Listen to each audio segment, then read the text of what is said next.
This is American justice. This is American democracy. And those of you who are familiar with it know that in America, democracy is hypocrisy. Now, if I'm wrong, put me in jail. But if you can't prove that a democracy is not hypocrisy, then don't put your hands on me. Democracy is hypocrisy. If democracy means freedom, why aren't our people free? If democracy means justice, why don't we have justice? If democracy means equality, why don't we have equality? Who are you? You don't know? Don't tell me Negro, that's nothing. What were you before the white man named you a Negro? And where were you? And what did you have? What was yours? What language did you speak then? What was your name? It couldn't have been Smith or Jones or Bunch or Powell. That wasn't your name. They don't have those kind of names where you and I came from. No, what was your name? And why don't you now know what your name was then? Where did it go? Where did you lose it? Who took it? And how did he take it? What tongue did you speak? How did the man take your tongue? Where is your history? How did the man wipe out your history? What did the man do to make you as dumb as you are right now? 20 million black people in this country have been like boys in the white man's house. He even calls us boys. Don't care how big you get, he calls you boy. You can be a professor. To him, you're just another boy. I heard him calling Ralph Bunch. Well, he's a good old boy. And if we can't do it, we should hush our mouth. If you can't do for yourself what the white man is doing for himself, don't say you're equal with the white man. If you can't set up a factory like he sets up a factory, don't talk that old equality talk. Welcome to another episode of You Left Shit Out. I know that some of you saw that the first post said Nick and CJ, but Nick could not make this time. So I can't make the later time, which is our normal time on Monday. So I asked him, hey, let's do the Nick and CJ at 3 p.m.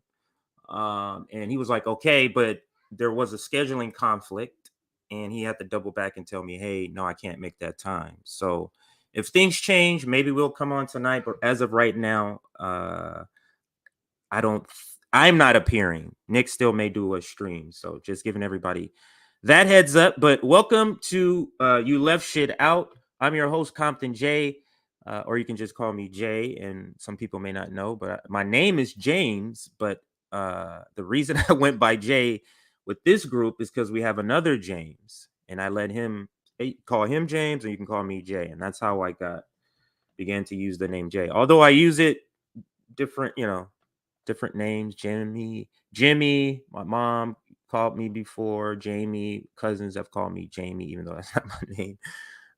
Jay, CJ, just for Compton J, short. So we already have 160 people here. So I'm hoping that translates into 150 likes at least. I'll do a like check in just a second, but let's do a chat check first.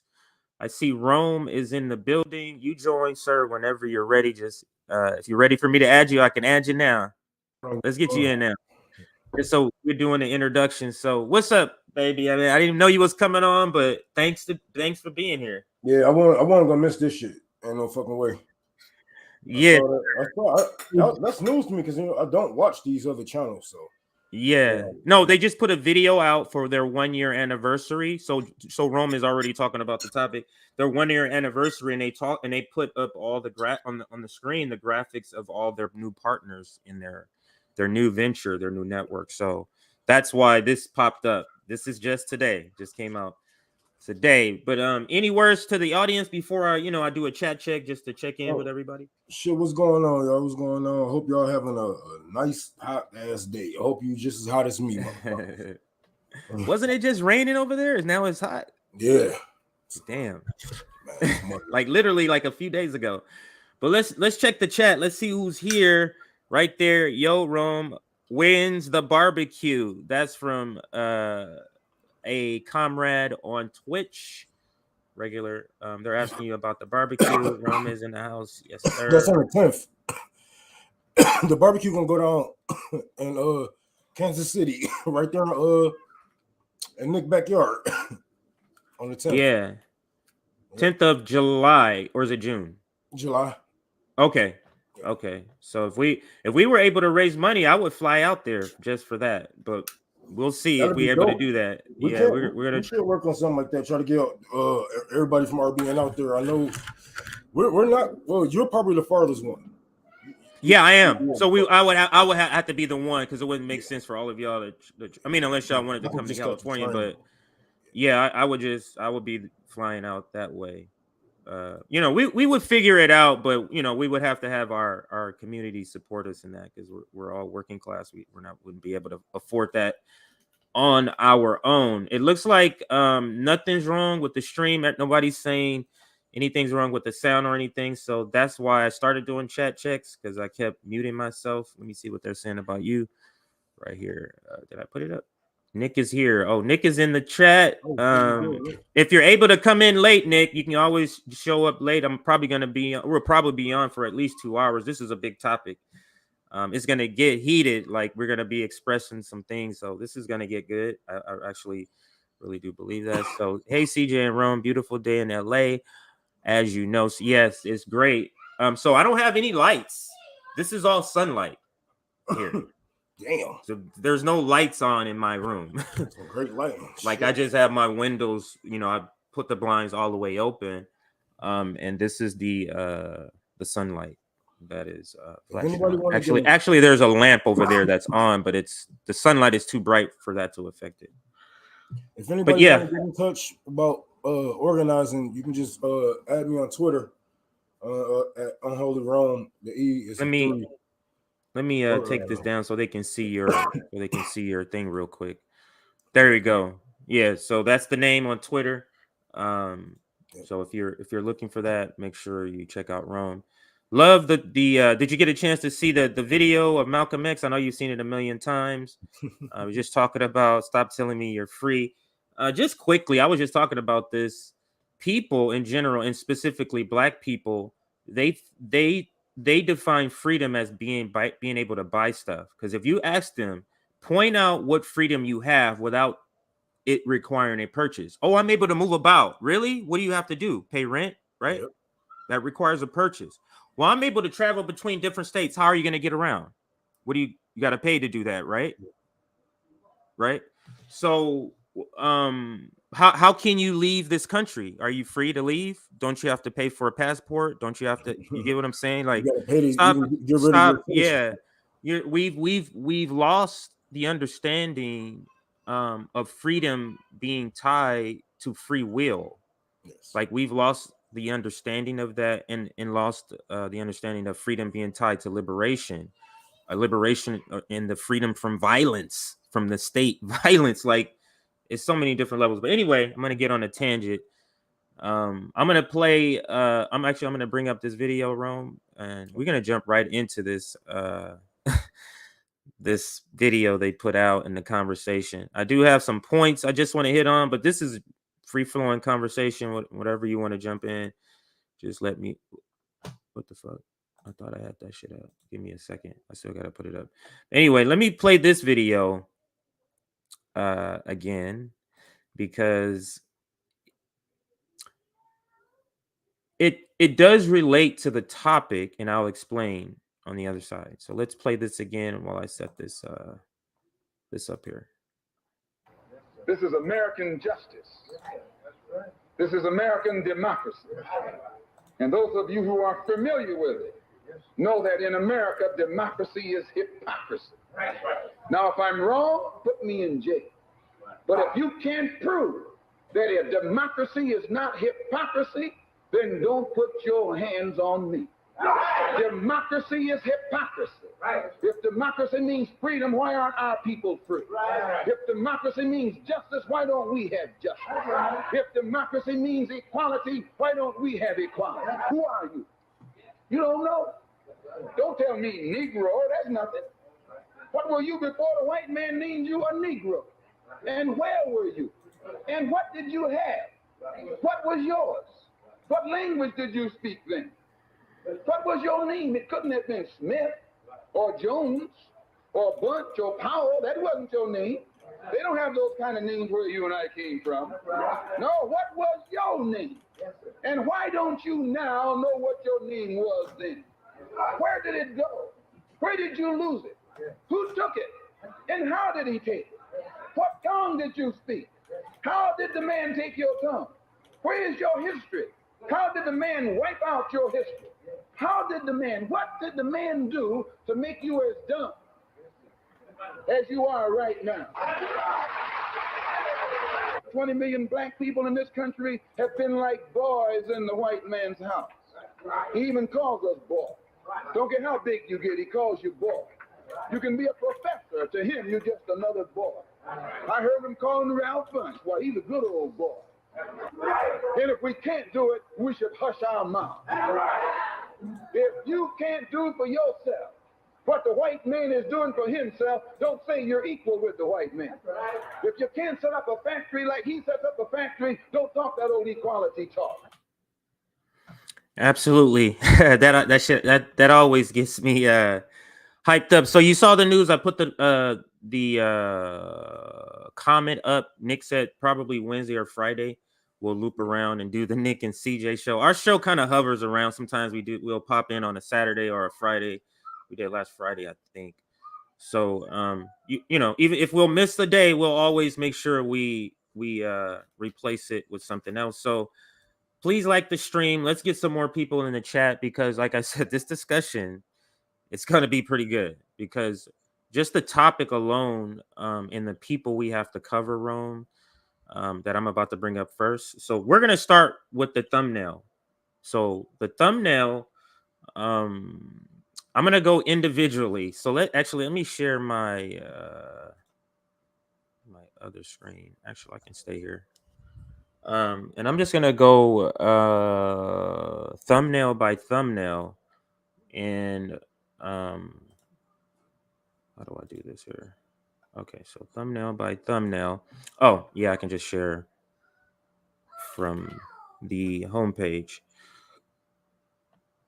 So we'll start with the main one, and that's the breaking points one. So let me unshare this one that you see and reshare the other one here. Okay, there we go. My bad. I thought I was sharing all of that. I didn't have everybody on the screen. But anyway, so here is the graphic. So that's the main graphic for everybody together. But let's go individually and take these individually, right? Actually, no, let's look at the video first because I'm starting as if you already know the news. So my bad. Yeah. So let's look at the video first. So my bad. And I got a lot of shit to say. I said, man, like, holy fuck, this shit is so crazy. These people really, yeah. So it's good. My bad. So we have our own media outlet to push our own propaganda because this shit's some bullshit right here. Yeah. So let's look. All right, let's get to it. We have a fun thing to talk about today. It's May 30th. We're heading in. Obviously, I know it's a holiday weekend. For some of you, we thought it was important to continue doing the show because we're coming up on our 1-year anniversary, which is really just kind of incredible. If you're a premium subscriber, we filmed a special kind of 1-year recap for all of you. But for those of us who watch and stick with the show, I think we owe it to you as well. It's just amazing. And obviously, we would never be here without you, Crystal. And it's just fun to think back. I remember, I think we were doing a practice show Memorial Day weekend. So I'm allowing them 2 minutes to kind of talk about what's going on. And then I'm going to fast forward to where they talk. So we're not going to listen to the whole thing, but let's allow them a couple of minutes just to describe what's happening. Fucking haircuts suck. I'm not going to say anything about that. It looks like a military haircut, though. I see a lot of people down here in San Diego that has a similar haircut to that. Police officer looking ass nigga. Exactly right. This time 1 year ago. That's right. And it was like secret and we couldn't exactly, we did multiple rehearsals and that's where we filmed some of our promotional content, which we eventually posted. And you guys immediately were like, hey, the audio here is terrible. And because, our premium subscribers showed up for us, we were able to pay and have in an audio. Shout out to Steve, who helps us out every day. It's just a fun time, and I think to reflect on the growth of the show as we come up here. I just checked this morning, which is insane to me. Not one time in the last 365 days or 364 days have we dropped below the iTunes or Spotify top 10 in politics news. I didn't realize there has not been one day that we've. And we're gonna check. I'm gonna show you, Rome, and everybody. We're gonna look at who is actually watching Breaking Points, because if we're to assume they're leftists, I think that assumption would be wrong. So let's let them a few more seconds here, and then I'm gonna fast forward to the part where they talk about their new partners here. We've dropped below that, which is insane to me. I mean, we came from the hill. I thought we'd be okay. You know, we don't know. Ultimately, it was a bet, and it hasn't ever dropped below the top 10. If anything, the show has grown every single month that it has been on the air. It's, we have 800,000 some YouTube subscribers. It's just been overwhelming almost in terms of how big the show got so quickly that it was reconstituted. And just shows us like why we want to keep doing this, what we want to keep doing as we continue to grow the show. Yeah, there's a couple things I want to say as we think about the first year. First of all, that's enough. So we're gonna forward to the new partnership items here. So let's go here. Yeah, we don't need the whole breakdown of reminiscing or anything. So let's continue. Looks good. That's just the bedrock. And then from there, when we can cover those expenses on top of the studio and all of the other extraneous business expenses that we have to pay, now we are able to partner with all of these great people. So we have a graphic here. Let's put this up there on the screen. It's kind of like planets that circle here. I mean, not just on top of Crystal and I's own personal projects like the Realignment and Crystal Kyle and friends. Kyle Klinsky's very gracious and putting some clips on our channel. Marshall's been doing these fantastic interviews. The Lever, obviously, the very first ones. They've been doing original reporting. Status Quo with Jordan Chariton. And look, Jordan may have a left-leaning perspective, but the guy does good on the ground reporting, no matter what you might think of his own personal opinions. He did great clips for us from the J.D. Vance rally. I had great clips there sir. also. Yes, sir. Turner, he had somebody down in Texas. Who is he talking to? His audience isn't left. If he's saying, yes, Jordan might have some left-leaning opinions and things, then who's your audience? The right? Because I know he's a right-winger. And they try to play this back and forth game like a good and bad cop.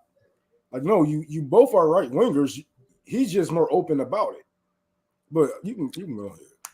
Yeah, no, but let me pause here because you say who's watching them, right? So let's take this down, and I'm going to show you something else I have here.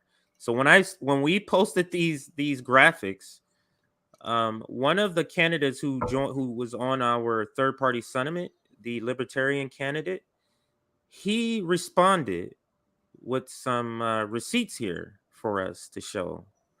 So let's show that receipt, and it kind of indicates so this is Jonathan Howell. He is actually running against AOC in AOC's district, and he was removed from the ballot. Actually, they removed him from the ballot. So he's been going around talking about that. But yes, but that's who that is, Jonathan Howell. So he sent me this. He says, let me read his caption. It says, "Gotta give the viewers what they want," because he's responding to this.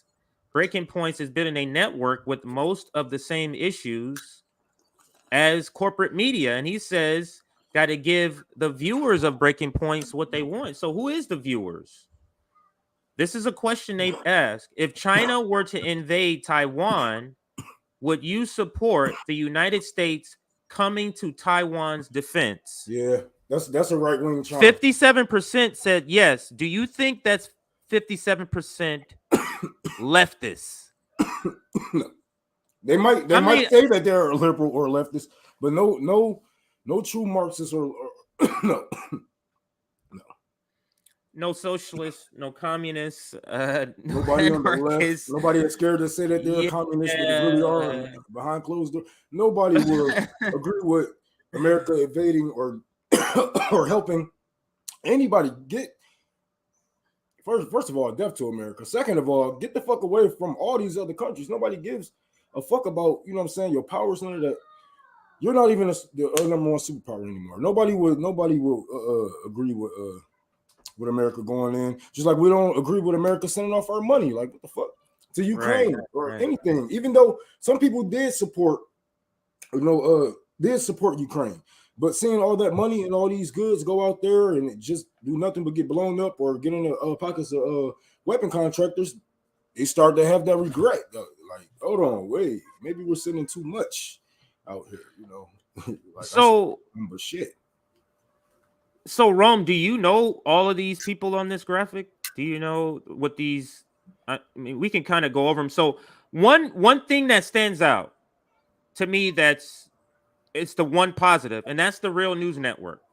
That's the Real News Network where they're now, Max Alvarez is over there, and what's his name? Chris Hedges. The interview I just showed with Chris Hedges and Kshama Sawant on schooling Bernie Sanders and AOC on leftist strategy, that was on the Real News Network. So that's one glimmer of goodness, I would say, is the Real News Network. But if I'm not mistaken, I'm trying to verify because he does have us blocked. I'm sure that David Sirota's thing, isn't it the lever? Yeah, isn't that David Sirota's thing? Let me just make sure. And if you're in the comments, it should be called defense. That's where a lot of these motherfuckers sitting at. Let me. Yeah, it is. Okay, I just verified. Yeah, it's called the lever. Yeah. So the lever is David Sirota. Then she has her boyfriend, Cal Kalinske. Then she has this guy here, Marshall K. I don't want to say his name wrong, his last name, but Marshall. He is the conservative black guy. I think he's part of the Realignment podcast. What the fuck is a black conservative? He wouldn't call himself that, but I'm telling you, when you listen to him talk, he's been on The Hill Rising. When they used to host it, they used to bring him on, and I would be like, I mean, I don't understand. Like, he's not left at all. I don't understand. I don't get it. But then you have The Intercept. And if you don't know what The Intercept is Glenn Greenwald resigned from The Intercept because all of the editors of The Intercept are Joe Biden shills. And they didn't want him to post the article on The Intercept. They prevented him, and that's why he left The Intercept. They added them. Then we know Colin Friends. I don't even know why. It's you. It's you and your boyfriend. So you and your boyfriend, they got an extra icon here. And then you got Status Quo with Jordan Sheridan. Now, Status Quo, I'm fine with Status Quo, but Jordan Sheridan, he's the guy who last week, I believe, said, and we can bring this receipt up, he said that effectively said that him covering indigenous water protectors made him less of a white person. Yeah, that's what he said. That guy, and the guy who was basically shielding for Nina Turner, like blatantly out in the open.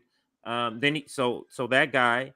I'm just trying to understand. Oh, and then they have Stoller. What's his name? Matt Stoller. Also, and I forget who this other icon is, but do they think this balance out their channel, or they're trying to, what they're gonna say, we're a diverse channel or whatnot? Look, that's what I was the next question I was gonna ask you. Like, let's ask the audience. You put your comments, man. We got over 285 comments. I'm gonna get to the comments right now. What does this say to you? Does this scream revolution? Does this scream this scream urgency? Like, man, these people really get that this is an urgent time, unlike any other time. Like, what does this say to you, everybody in our audience? I find it funny how they find black men that empowers white supremacy in the time in this climate. You know what I'm saying? In this political climate, they find a black man that upholds white supremacy, and they are gladly feeding you this shit because they want you guys to come back to the right. They don't want networks like us out there telling you guys like, hey, no, don't listen to these people. Don't even fucking, you know what I'm saying? If you're gonna platform them, shut them down. You know what I'm saying? If you're gonna debate them, you better kill them. You know, but it's funny how they are, how they find a black man. Like, you know how many black activists out there right now that you can just hire? There are millions of us out here that you could To be fair, on the street. To be fair, I'm not sure they're adding him as a leftist. He's part of Sagar's show, The Realignment. That's his co-host. So he might just be bringing him on because that's his friend. But the only black person you have as part of your new thing is this guy.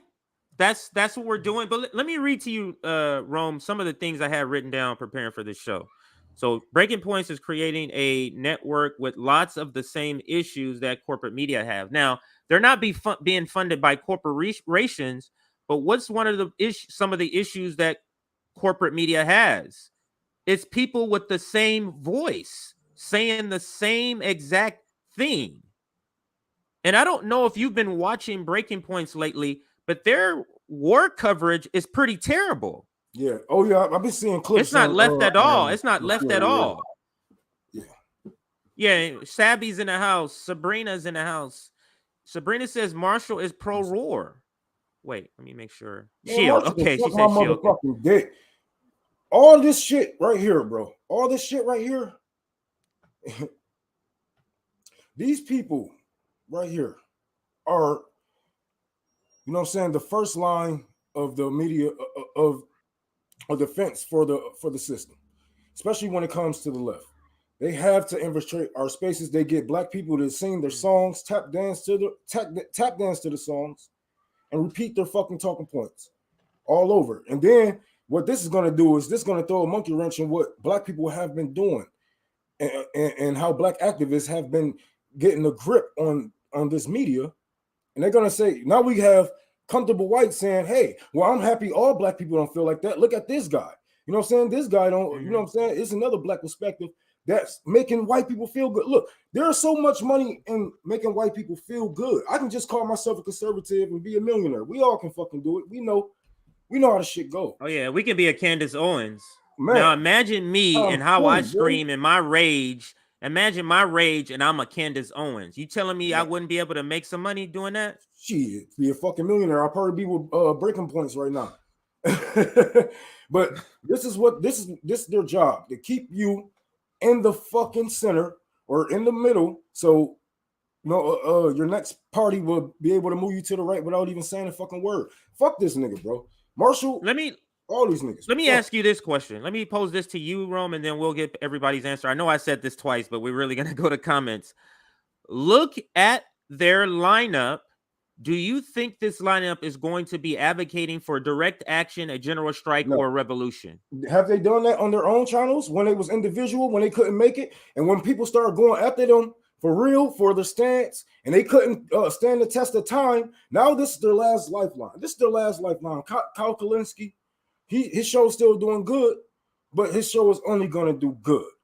It's not going to grow. It's going to fall. It's either going to stay right there or it's going to fall. It's not going to grow without other connections. All of these people. Jordan, he's going after black people.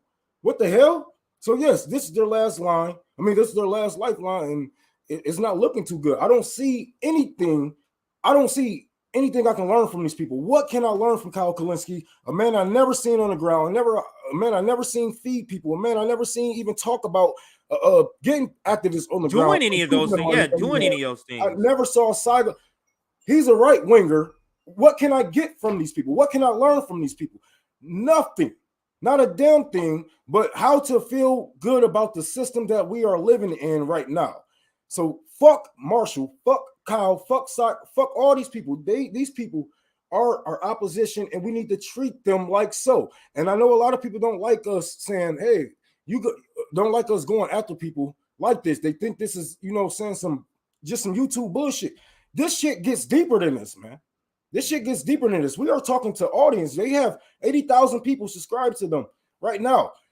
Think of the minds that they are poisoning. Think about all all the rage that people have built up inside of them that they are keeping down. They are wetting out people fire. This is right. deeper than all the Right. shit Like that I said, people it's can about discuss. this is not saying urgency at all. This is not saying urgency at all. But here on the RBN network, we invite different voices to be here.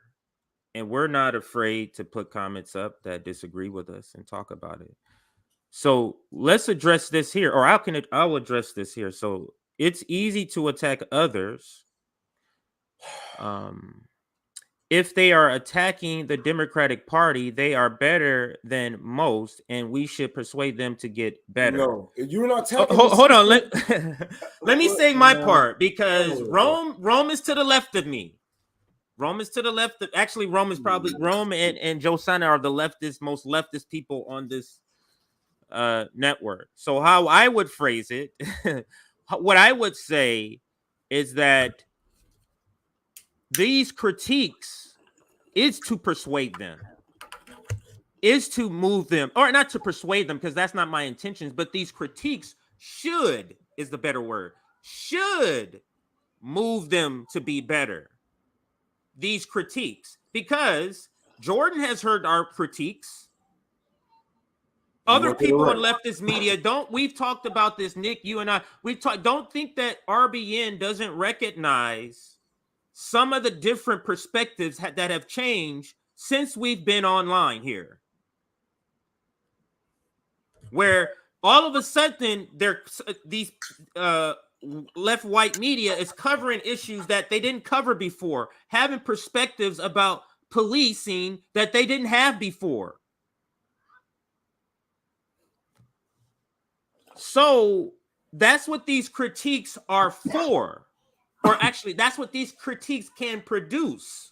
I'm not here because they're gonna hear Rome calling them names and stuff. They're gonna hear me yelling and stuff, but when they go home and think about what we're saying, they can't deny that these are actually pretty good. These are actually pretty spot on critiques that we're gonna have. Go ahead, Rome. But what I was gonna say is it's not about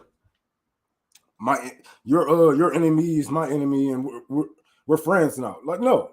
If you're not attacking the system as a whole, I can give a motherfucker about you, because you're keeping up this is all that red and blue shit. Take off your 3D glasses. All that red and blue shit is just a movie. It's just a show.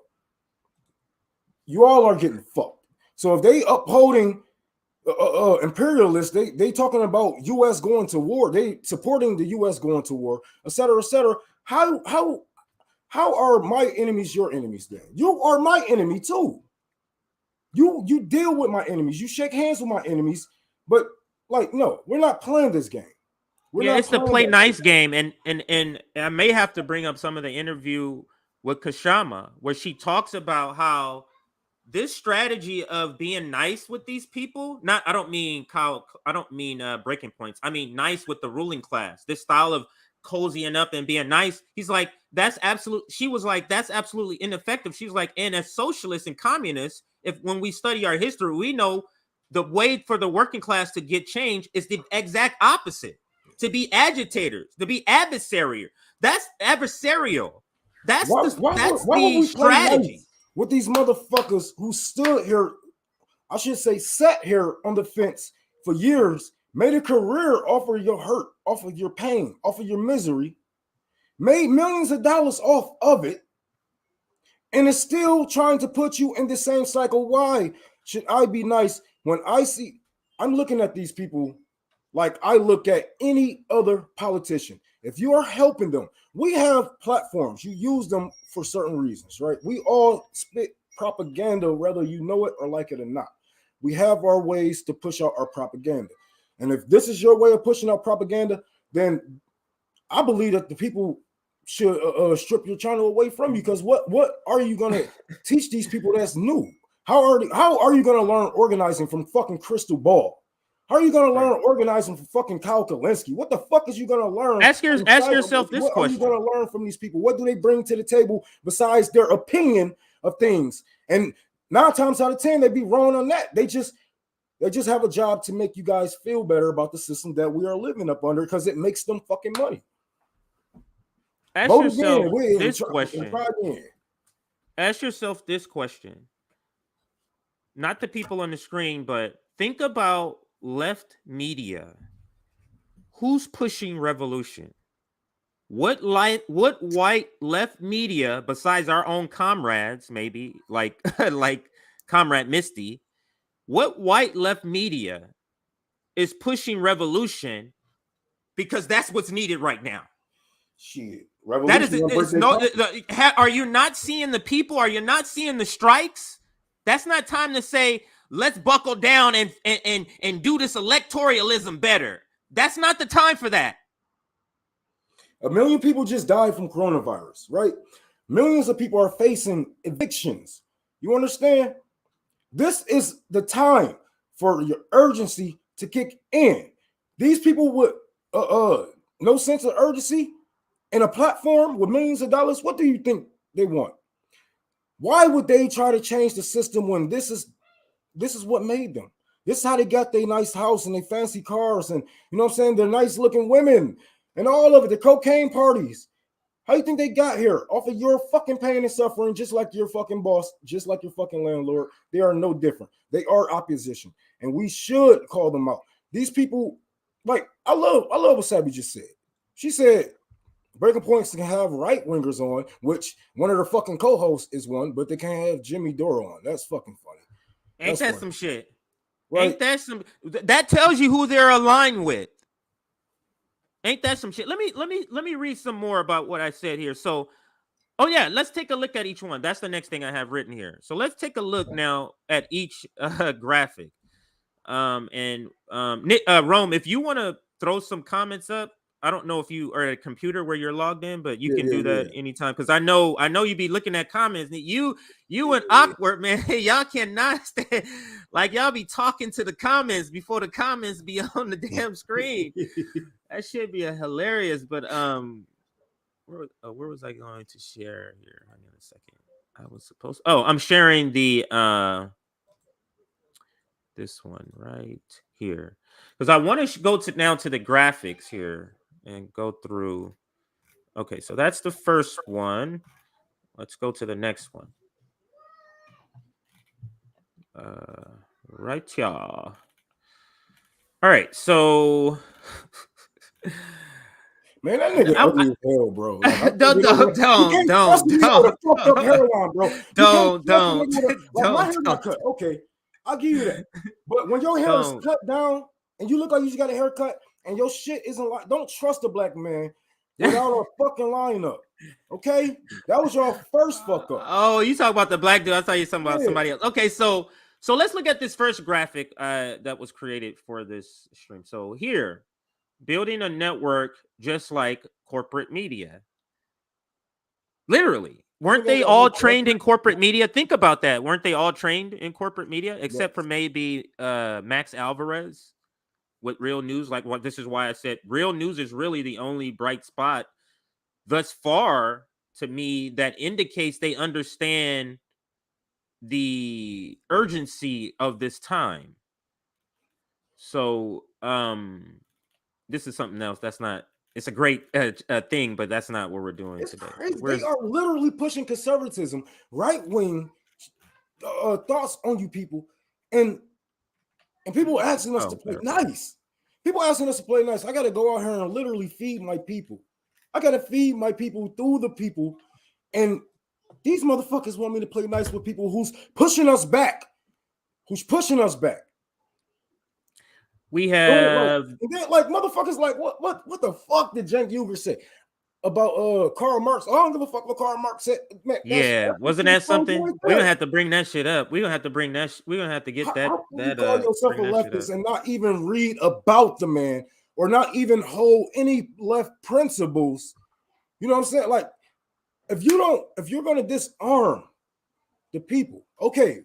Some people are saying, okay, I'll give up my gun if the police and the military give up their guns. We stop all these wars on the people. We stop all these wars across the seas. Then I'll give up my guns. But for right now, we are living under a fascist nation, and I want to prepare. It might not be enough, but I'm gonna go out fighting. Right. and they're like, you don't want to go out pre-surrendering. You Yeah. pre-surrendering before you don't want to go out pre-surrendering, Yeah. and But that is the point. How are you guys gonna combat the National Guard? Like, really? Okay, we protest, we do this and that, but when it's time to actually get out here, when a food gets too high to buy, when a gas is too high, People don't think that's coming. Americans don't think that's coming. That is coming. That is really coming, and Americans don't understand yet, or may not grasp. If a person who has never lived in poverty hear that, they not really can grasp the understanding of that. You can't really grasp poor is coming. Like, we're not gonna, okay. You really can't grasp that until it comes. But let's get back to this graphic here. Breaking Points adds the team who censored Glenn Greenwald. Now, we've had disagreements with Glenn Greenwald, but one thing is that came out in that story is the entire editing staff or editor staff of The Intercept were Democratic shills, not allowing him to post the article about Joe Biden before the election. They prevented him. That's why he left. So they said, hey, let's get those people to show that we are this left channel, or that we are this channel that's talking to the working class. The working class is left. Go ahead. They're not even fucking like the Intercept. Come on, man. Like, oh my God. Is this the best that we have? This is why it's so hard. I'm telling you guys, like, black people that's into politics, but they know, like, this is the face of the left and this is the voices of this is why it's so hard to get them over here, because of people like this. This doesn't scream. Yeah, I hear you. Doesn't scream help. Yeah, the people. I hear you. Doesn't scream fight the power. When has an Intercept? Like, come on, man. If this is the best that y'all can do, I feel sorry for your channel, and it's gonna grow. It's gonna grow. But like any other motherfucker that keep preaching this bullshit, you're putting yourself under this umbrella. They're just keeping the sheep. They're having the sheep think that the sheep is. They're bringing more sheep to their channel, and they're having the sheep think, no, you're not being the sheep. You're not a sheep. No, you're just moving another channel. That's another sheep herder. What do you think they're gonna? Look at that graphic. All of them was telling you to vote for the Democrats. All these failing channels, except for Sager, together. All these failing channels, and we seen this when Crystal Ball invited Vosh on and all kind of white supremacists. We was like, damn. Okay, well, y'all don't see this group of black people right here screaming "Death to America." Y'all don't see. Y'all can't. How the hell can you miss that? More civility politics. It's more civility politics. And I'm gonna have to bring up that Kshama interview so I can hear. I want you to hear it because she drops absolute fire. And Sabrina, aka Sabby Sab, she put the right comment up for this next graphic, and that is for Marshall K. I don't want to say his last name wrong, so I won't say it. Breaking Points add black. Breaking Point's black perspective is laughable. Now, to be fair, I'm not saying they're went out and say, hey, this is our black perspective. I'm just simply saying if the only black person on your channel is this, that makes him the black perspective. Does it not? Yes.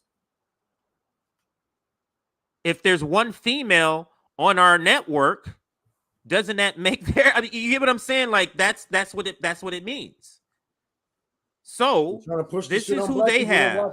This is who they have. Don't feel too bad for liking the system or liking America. No, you like America. Feel bad. You should feel bad. You should feel bad, and you should look into the things that we have done. You should look into the wars that we start and the people that die unnecessarily. Why in the fuck would we push conservatism on black people of think black boomer, like, think God. Black boomer, and just make that black boomer in his 30s. Think black boomer, and then make that black boomer be in their 30s, and you got Marshall. I think he's in his 30s, maybe it's 34. Like we said, it's so easy to make a career out of making white people feel good. Even I did this shit with Bernie Sanders. It's a career of making white people feel good. This nigga ain't gonna bring no change. He don't want no change. That's what being a conservative is. Why would you want to? What? All right, let me ask you, Marshall. People can clip this for him like we did Jordan. What the fuck are you conservative about? What is there to be conservative about as a black man? I'm not speaking for my black women. I'm not speaking for anybody else. As a black man, what time do you want to go back to? What age do you want? Like, what is there to be conservative about in America as black people? Now, if you're talking about, the stuff that we do together as a community and whatnot, then you're just talking about socialism. You're just talking about people coming together and feeding each other and whatnot. But guess what? I know what you is. You probably one of them niggas that talk down on us like, oh yeah, the gang violence and all this has to stop type nigga, right? But you don't want to go deep down and really talk about why there are gang violence. How did the guns and the drugs get in our communities, right? Because you made a career out of making white people feel good. And we are here to throw a monkey wrench into all of that shit. You're not gonna fucking live comfortably on these platforms. As long as Revolutionary Blackout, has a channel, as long as we have a voice, as long as we have the people behind us, we will never let you live comfortably here because you are pushing our people back. You are pushing our people back for selfish gains, for personal gains. That's what you are doing. You are getting rich. And you're just sitting back soaking in the money like, yeah, let's keep it like this. What time do you want to go back to? The 70s, the 60s? What you want to go back to even the 2010s? Where are we going here? Because if we was to go back, then we just push black people back farther to be fucked up. And then now we got to fight for certain rights again. You want to be conservative?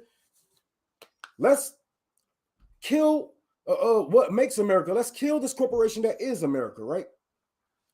And let's rebuild this motherfucker out of our image. And once we get rid of all this evilness and all that shit, then you can be conservative. Now the USSR, they have a reason to be conservative. That's a real reason to be conservative. But you being a black man in America, this is like CJ said, this is laughable. And I will spit in your face if I ever seen you in real life. No. This is what you're doing to black people with this motherfucking platform. Rome is doing shit. Let's okay. So this comment here talks about Marshall. So that's why I'm glad I found it before I took his picture down.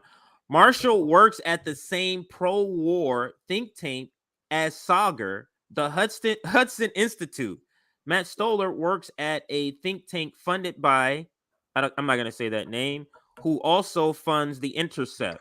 You see the connection? So he works for the think tank, the Hudson Institute.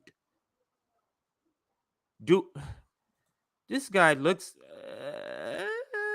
you can't trust this nigga. Look at his eyes, looks like an FBI kind of shit. He looks bro. CIA, FBI kind of shit to me. The blankness of his eyes. But anyway, that's not at all factual. That's just me throwing out just bullshit. I agree. So you can't be pro-war. Don't take that as a factual statement. I'm just saying. Oh, this anyway. I'm spitting facts, nigga. Fuck this nigga. He can't be trustworthy because look at him. He's on the no tap dancing for these fucking people. How the fuck can we trust them? How the fuck can we come together after all that shit that you have done to push our people back? How can I black people at the ground with a nigga like you, bro? How can I find a middle ground with a nigga like you? You have to be pushed away just like the rest of them. But like what I was gonna say, man. Damn, I got lost. Look at this. But, no, you said, because I think you finished the point. Like he's pushing shit the same way. I'm like, it's no difference. Shit, man. I'm just trying to find a glimmer of hope. And somebody said Matt Stoller is pretty decent. I'll put that comment up in a second. But let's go to this person here. Now, this is one of the more surprising ones to me. Now he's part of the Intercept, so maybe when they say the Intercept, they're talking about him. So it could be one and the same. But this is one that's surprising. Breaking Points as the guy that's against forced to vote. What are we doing here? What are we doing? Keeping their motherfucking pockets filled, nigga. What? What is happening over here with Breaking Points? What is happening to self-described leftists? I don't understand this. Oh shit. Dog, look at this nigga haircut, bro. This nigga, oh my god, man. What the fuck is up with people in these fucked up ass? I'm about to go cut my hair, man. So this is the caption I have for it. Breaking Points adds a main voice against forced to vote. Ryan Grimm, he was tagged in this, to the network they are building. And Sagar and Crystal were tagged in all of this. So it could be quite possible that they are literally watching this right now, if they had the time. They are literally watching this right now.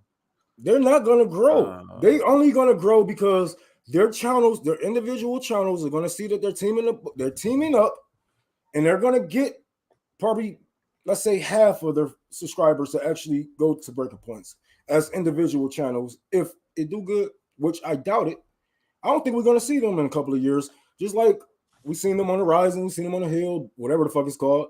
We seen them here, we seen them there. She was on MSNBC. This shit never works because the people outlives the shit. Our suffering gets worse, and you can't sell me that shit over and tell me that it isn't shit. It's chocolate. It's chocolate shaped shit. So Crystal Ball, for example, she went from running as a Democrat to being on MSNBC to picking up a gig at the corporate Hill to now having Breaking Points. And none of that time she had time to do any organizing, and none of that time she had time to do any. Hey, I have millions of, I have a million, you know, I have thousands of people following me. Hey, everybody, let's get together and so. What she could just pay people to go do it, right? So I pay people to help me. What the fuck? So this is what we're doing as leftists. We're continuing this. This is another point I was saying about. It's the same issues that court. So the working class is just going to continue to be led by people not even in their own class. That's what we're doing. Mm-hmm. Who on that list was part of the working class? Maybe Max Alvarez. Maybe. I'm not sure. I mean, because I don't know, you know, all of his life, so I don't want to assume anything.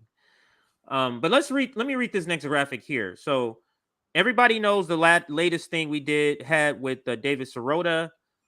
Just calling him out for his still pushing the Democratic Party and all of the just weird like conflicts of interest of him pushing the Democratic Party, and he happened to be married to a Democrat. And then there was one video I was watching when he was like, "Yeah, I know some Democrats," and I paused it, Nick. I paused it, Rome, and I was like, "What do you mean you know so many Democrats? You're fucking a Democrat." And I was busting up. But anyway, I just wanted to look at this nigga picture, bro. Like, yeah, this is a real picture. This is real picture. This is not Photoshop. This is a real. If you Google him, this comes up. But Breaking Points adds white fragility to his network, and if you don't know what I mean, he cut off his comments when people started to criticize him about the video we put up. He shut off his comments because of that. This guy.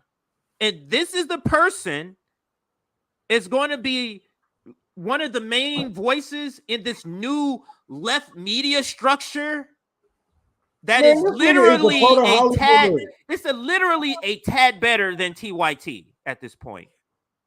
He is a part of Hollywood. Hollywood is a branch of the American government. Right. This is too many coincidences. Hollywood to propaganda to make us feel bad for cops or love cops, military men, service women and whatnot. But there's too many coincidences here, Rome. There's too many people involved in this, Rome. Let me put this other thing to say that this, it just feels, let me see, where is it at? This right here. I mean, you have Ryan Grimm. You have you have the guy with the lever, David Sirota, part of the media infrastructure, the leftist part of the Democrats, and a liberal. And you can watch his tweets. He's all constantly talking about liberals, and I'm like, motherfucker, you are a liberal. Do you not know you are a liberal? He really doesn't get that. Because I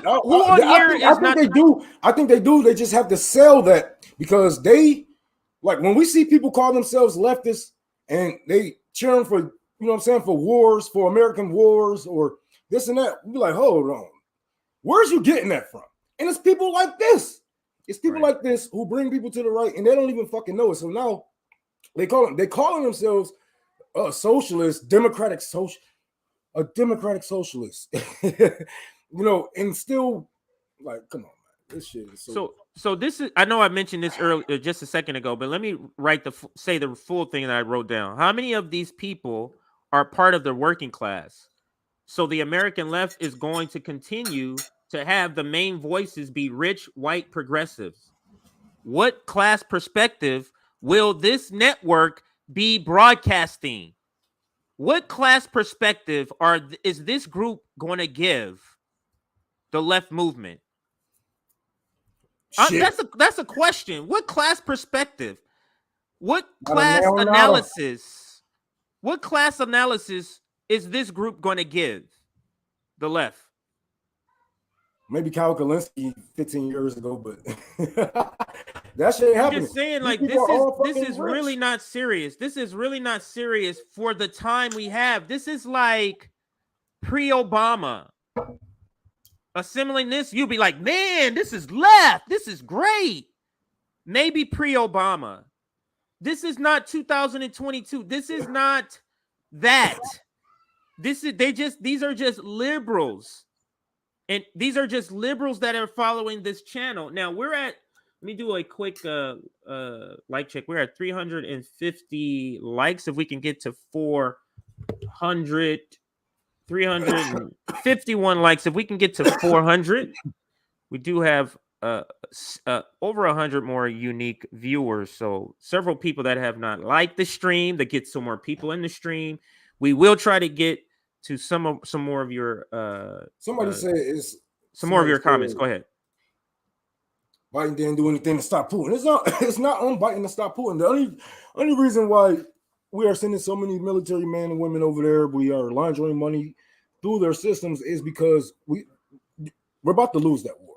But there are secrets out there that America does not need out there. There are reasons why we have biochemical labs out there. There are reasons why we have military bases out there. We have research labs out there. Research have shown that America was the actually own the bio lab that released the Wuhan, that did the research on Wuhan and released the virus. So there are many secrets and a lot of money that people was going to be fucked up on, and this is it's going to be another crash. So this money laundering is another way for the rich to save themselves, because with all of this going on and with us basically borrowing billions of dollars from China just to go to war with their brothers on their border, just fucking crazy to me. We're not going to have the money to bail out certain people, certain corporations. The people is not going to be able to get these bailouts. So they're using this this country to bail themselves out, catch a float. Because once this money go and the petrodollar falls, they actually still have billions of dollars to fall on, even if they can. A lot of people were saying, like, a lot of these politicians went from Ukraine to Swiss, opening up Swiss bank accounts. So yeah, they're gonna more likely get the fuck on once we see. It's gonna be a lot of things, but I think the people is gonna make them flee before Russia will. But the way it's looking right now, Russia is going to make them flee because of the financial crisis that we're going to be going under, and China is going to be taking over. So the rich is going to get whatever they can, and they're going to go to these poor nations and try to set up shop, and et cetera, et cetera. Or maybe they own islands, like a lot of them already fucking do. So Frank analysis is correct. Everything one wants to know about a Circular Talk video can be read in the thumbnail. Damn, he ain't number MSNBC. Like, shit, what the fuck? Like I said, even when I watched Kyle, I still wanted more, because I never learned anything from him. It was like, okay, and then what? Let's do something. Like, okay, well, these guys are bad. I don't get the appeal of him. Of all the people, of some of the people on the left, I don't. That's one I don't get the appeal. I don't have any, anything negative to say, but I'm just saying I don't get the appeal of Kyle. I don't. So let's there was this comment right here. I already had it on the screen. Oh no, I said that comment already. The next thing I wanted to bring up, I don't think I showed you all the graphics, but let me take this and bring up the graphic and show you. I think I have like one or two more to show you here. Yeah, because we still have the Jordan graphic we have not gotten to here. So let's now go to the Jordan. I think it's the next one. Let's see. Yeah. So Jordan.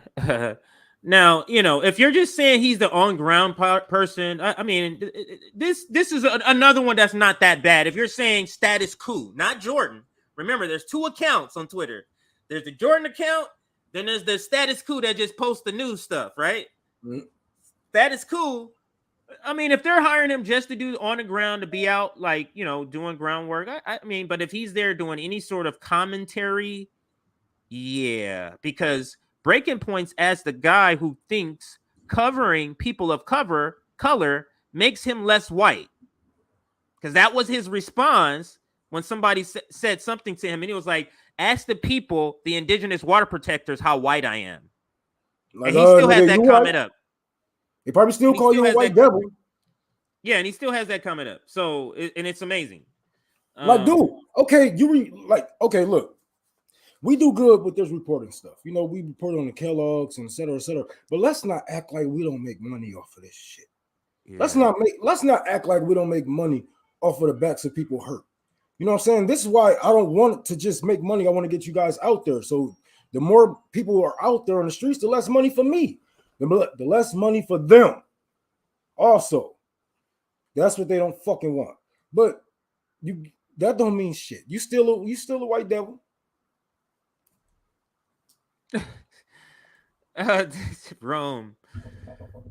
Rome is Rome. So that's all the graphics. I think, yeah, we covered all the graphics, and then we have, so that's what they're building, a slightly less corporate feeling place, but with a lot of the same actors from corporate media. It's too many coincidences for me not to trust that this is not some sort of I mean, you got the Hudson Institute connected to this. How can you trust have the Democratic Party with David Sirota? Crystal hair is fine, right? But how can you trust any of these men? Look at their hair, man. How can you trust any of these men? Dog, Glenn, stop letting your auntie cut your damn hair. Who are you talking about?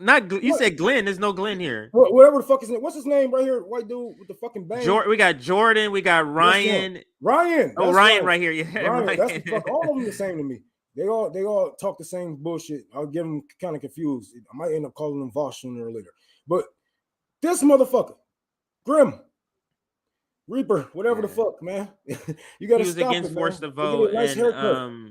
I'm just trying to understand, is this supposed to be a network for the left, or a network that is just here and non-corporate? Because I thought this whole thing, because the Rising was supposed to be a left-leaning network, and it had because all the issues they covered were like left-leaning. They was and Sagar would always say, yeah, I'm all, because I'm on the show, I'm always, I'm around all these leftists and so and so, because it's always like portrayed as a left show, and Sagar is the conservative perspective on the show. That's how I always thought it was portrayed. God, but maybe man. It's so funny how maybe people I'm wrong. Sell out like that, like people of color, black people. It's so funny to me, dog. It's so funny to me. And you know what? I don't have any empathy for you, because at a certain point, we get so far up in the game when we start meeting these politicians, and we start to be influencer for certain people and whatnot, and certain groups. You know what you're doing. I have no empathy for what the people have in store for you, and they will pay you back for keeping them behind. This shit won't last long, especially in this climate. We need revolution. We don't need reform. We don't need any voting. We need organizations. We need people protected. We need people on the front lines. We need people on the back lines. We need people on the computers. We need people handing out the fucking literature. We need revolution. Anything less than that, they are holding you back. They are lying to you. They benefit off of your death. They benefit off of your life. They benefit off of your misery, and they will benefit and profit off of that as long as you let them. This is the time for us to stand up against people like them. Not only these politicians, but people like them that hold the water for these politicians, that sit on the fence on life-altering bills or life-altering things. This is our time to say enough is enough. I will never buy this shit again. You might have sold, I might have bought it before. You might have duped me before, but I know when a scam is a scam, and I know a scammer when I see one.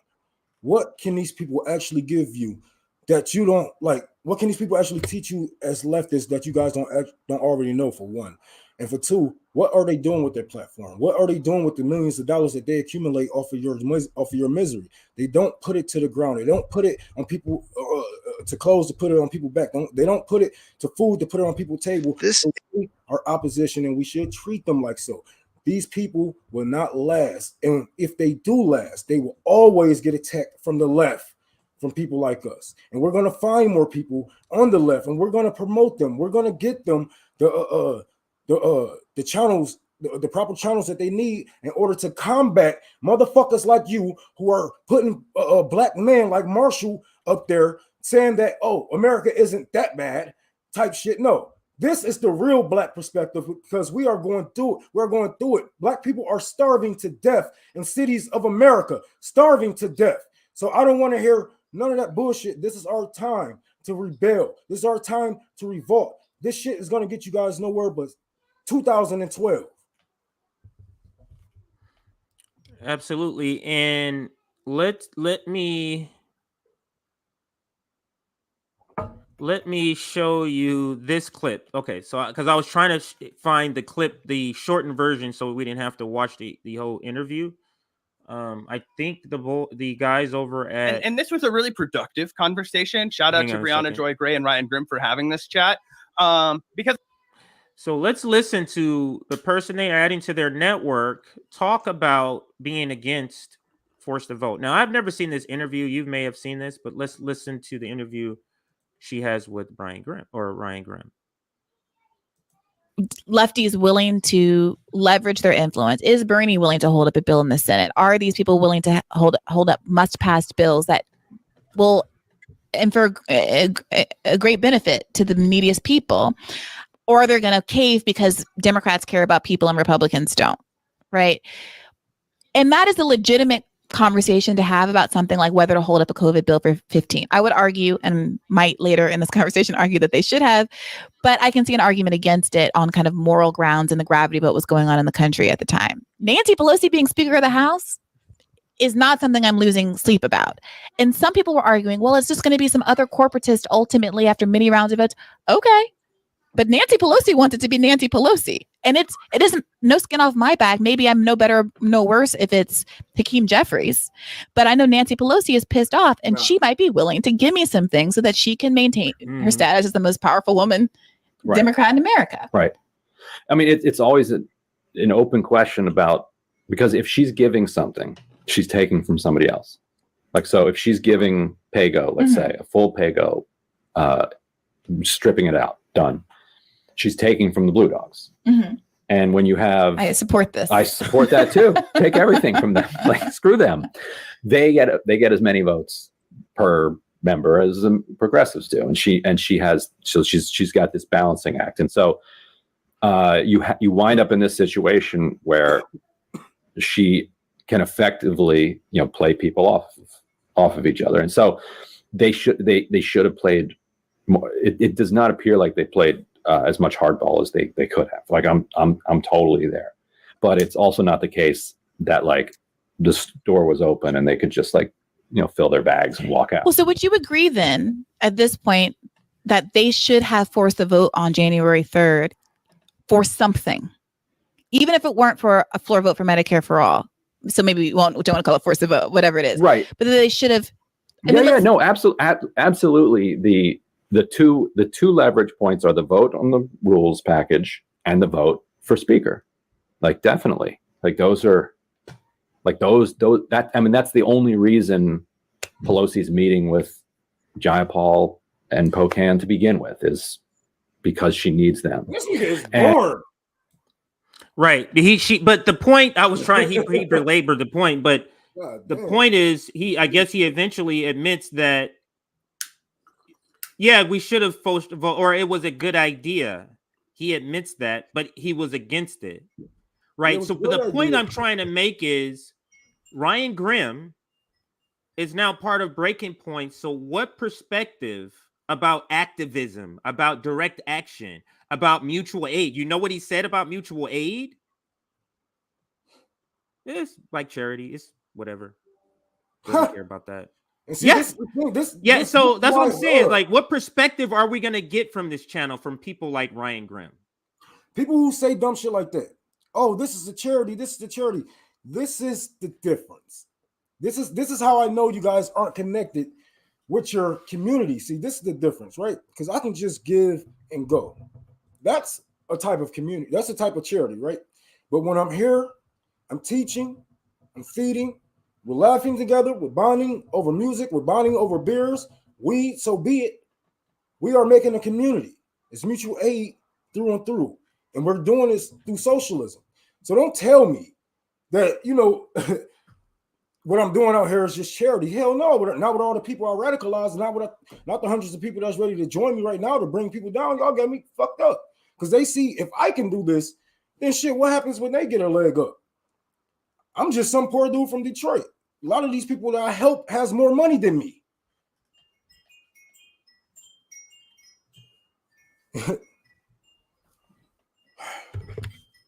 Oh, let's see here.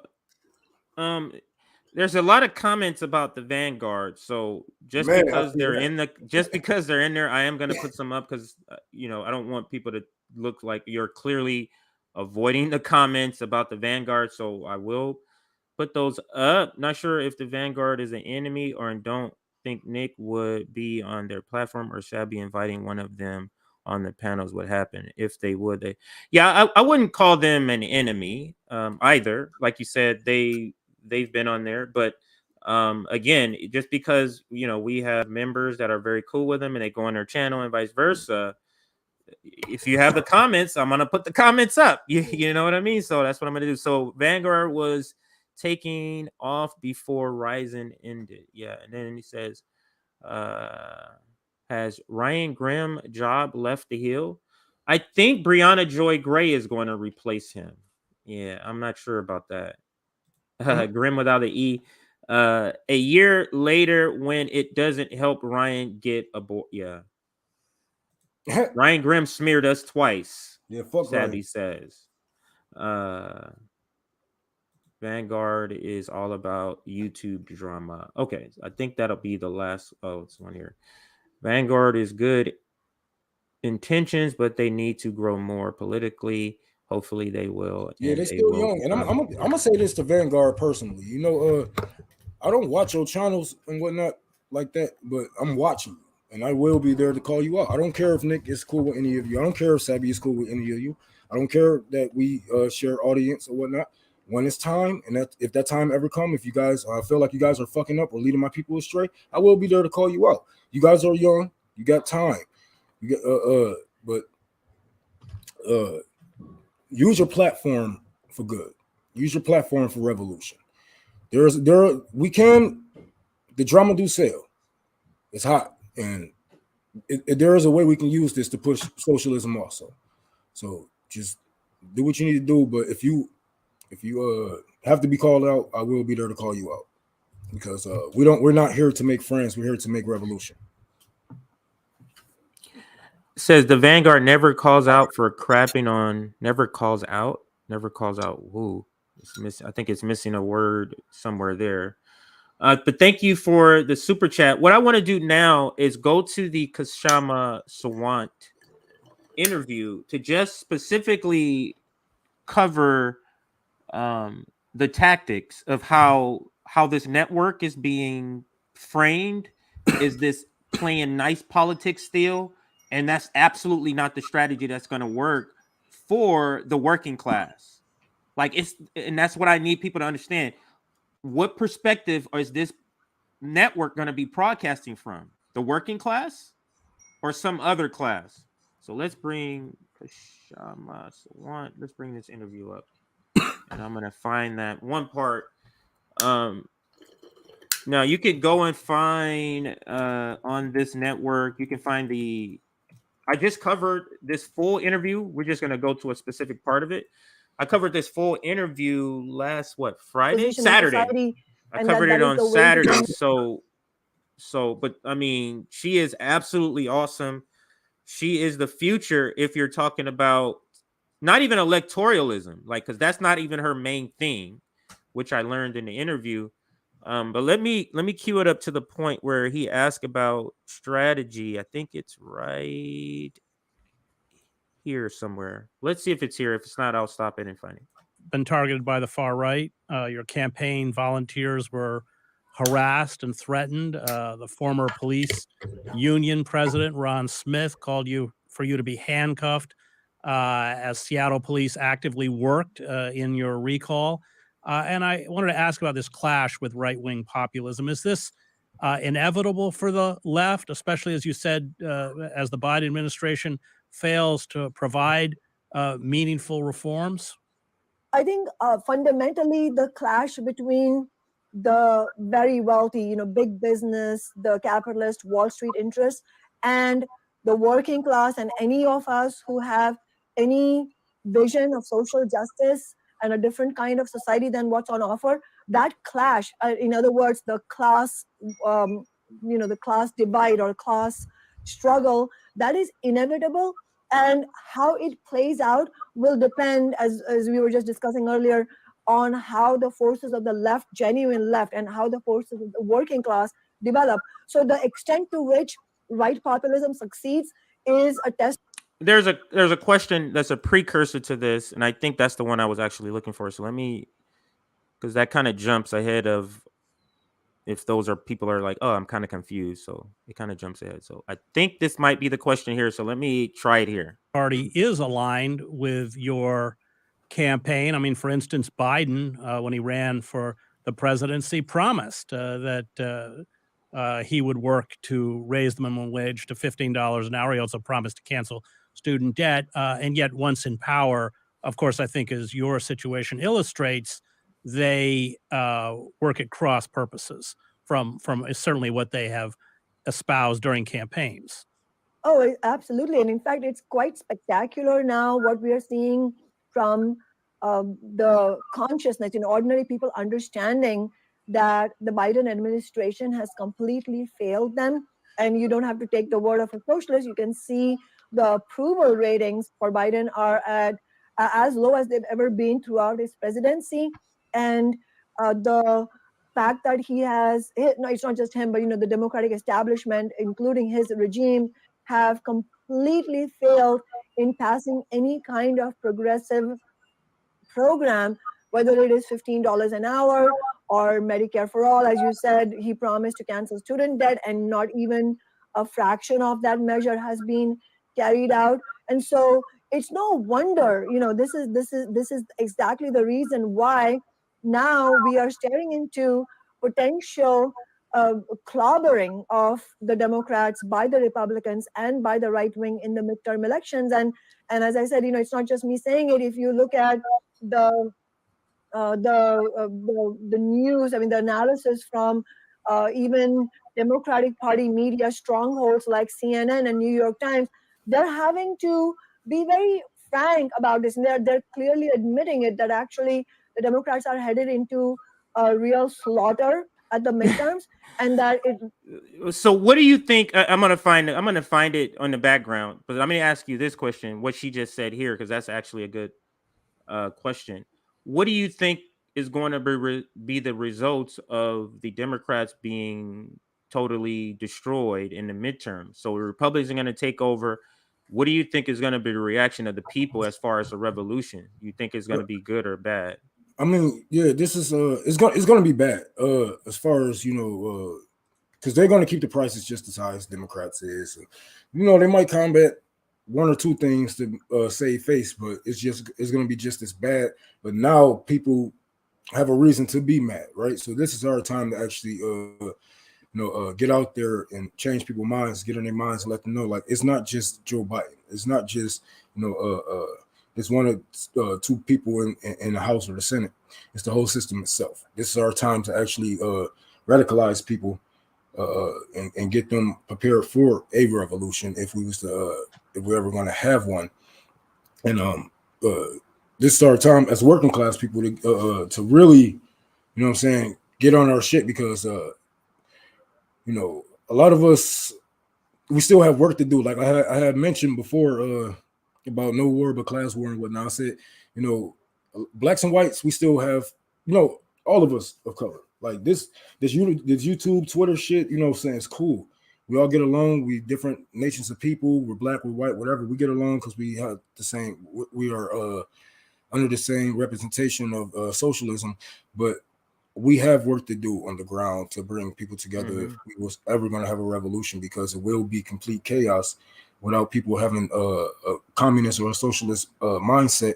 They're going out here with their guns and whatnot. We will have race wars. We will have, it's going to be hell it's going to be hell to pay if we don't do our job the correct way.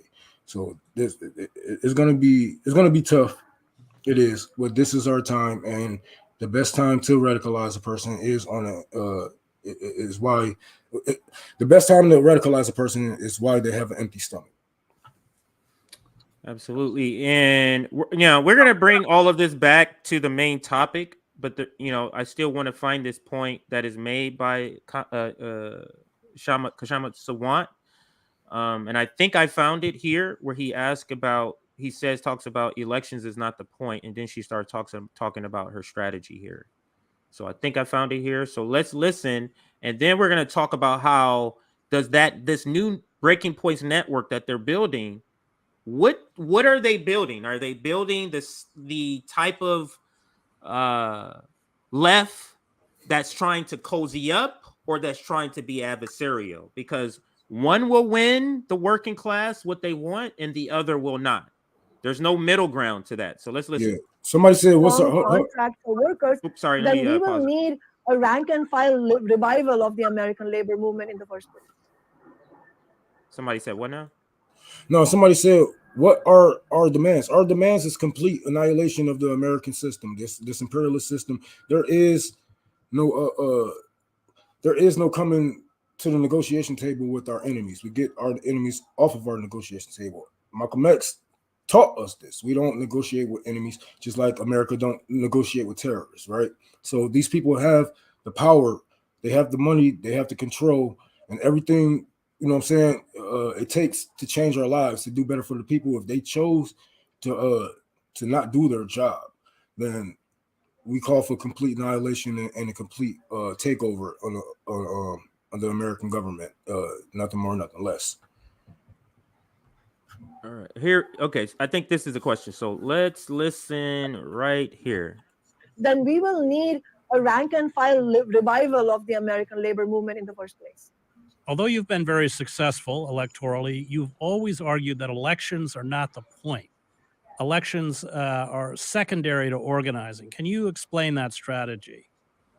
Yeah, I think this is very important to explain, because the politicians who, for the most part, despite their progressive rhetoric, who ultimately have made their peace with the capitalist system, where they believe that this is pretty much the best we can get, but then let's tinker around the edges and win a few reforms here and there. For them, it is fundamentally a different idea, in the sense that they believe that because this is generally the best we can get, then flowing from that, the best approach we can have for political change is by getting a few progressive people elected, but maybe not few anymore, maybe getting hundreds of progressive people elected. And then that way, by sort of, getting more and more self-proclaimed socialists or progressives elected, that is the way to make change, because then they will go and then have these negotiations or have conversations with corporate politicians, with corporate lobbyists, and then deliver a few, progressive changes for us. Now, that doesn't mean that they won't be able to do anything, but so far they haven't. We've seen the evidence for that. The Biden administration is in shambles precisely because that approach does not work, and it also calls into question what exactly, how far are we actually going to aim to change society. And I think if you look at the crisis that our society is in, that kind of tinkering around the edges approach simply does not work anymore. That kind of tinkering around the edges approach does not work. And then she further goes on to explain a little more. So let's listen. But that's a key part to key in on when I'm talking about the new breaking points. Anymore. I mean, if you look at the data on the climate crisis, it is very clear. We have a very small window in which we need to make a fundamental shift away from capitalism. And for is anybody on breaking points, anybody on that list talking about making a fundamental break from capitalism? Why aren't they? Because they're all making money from that right now. They're not advocating for that. These are millionaires we are talking about, exactly. bro. These are millionaires comfortable in their seats. You will never see them like it is what it is. And I want to reply back to the person I was replying to. Like I said, I'm not here to make friends. I'm here to make revolution. And there are 350 million Americans out here. You can disagree, but there are like 10 more people out there like me. There are more people I have met there that are more radical than me. So I don't need to make allies. I need to do everything I can to make revolution. And I don't care if people don't feel comfortable with people saying stuff like this, because my people have to live and die under the system. We get the butt of everything. We get the short end of the stick, and we're not going to sit here and compromise all of our lives. They only got like 20 years of fighting as a black man in America before they end up off of my ass anyway. So I'm going to do whatever I can to push my people as far as left as I can. And, at least they will see a vision through this tunnel that we was walking down, through this dark tunnel that we have been walking down all of our lives. So, yeah. Let me do a quick like check and just to answer this question. Is there a way to donate without having it show up as a chat? Yes. The way we actually prefer, other than super chats are great, but if you're able to support us, patreon.com/revolutionary blackout. You can be a monthly member, or you can make a one-time donation of any amount you want. And that's where you can go to do that for us. Thank you for that question. And also, while I'm pausing here, I'll do a like check. Please like this stream. Let's get some more people here. We're having a great discussion. And I'm going to tie this conversation of strategy with Kshama to what the strategy seems to be of this new Breaking Points partnership. So we are at 443 likes. That is great. Let's see if we can get to 460. Thank you so much. Subscribe to our Substack. If you're not already subscribed, you'll get notifications or emails from us for streams like this. And then when we begin to write articles, you also get those notifications. So now let's get back to the video here. Kshama Sawant is now further explaining her strategy. For that, we will need mass movement of workers. We will need mass revolutionary struggle led by working people, ordinary people, in order to bring about that. I'm gonna have rewind that, Rome, so everybody can hear what she's saying here.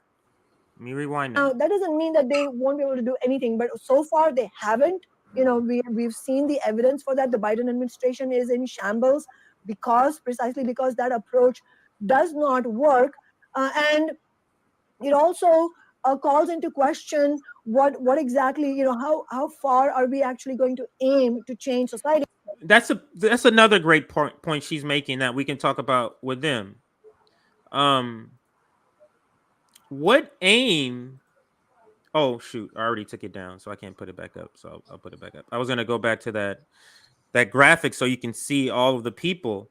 But what aim are they? Do you think they're aiming to liberate indigenous people, liberate black people? Do you think that's the aim of, you know what I mean? Like, what is their aim? And that's what she's saying.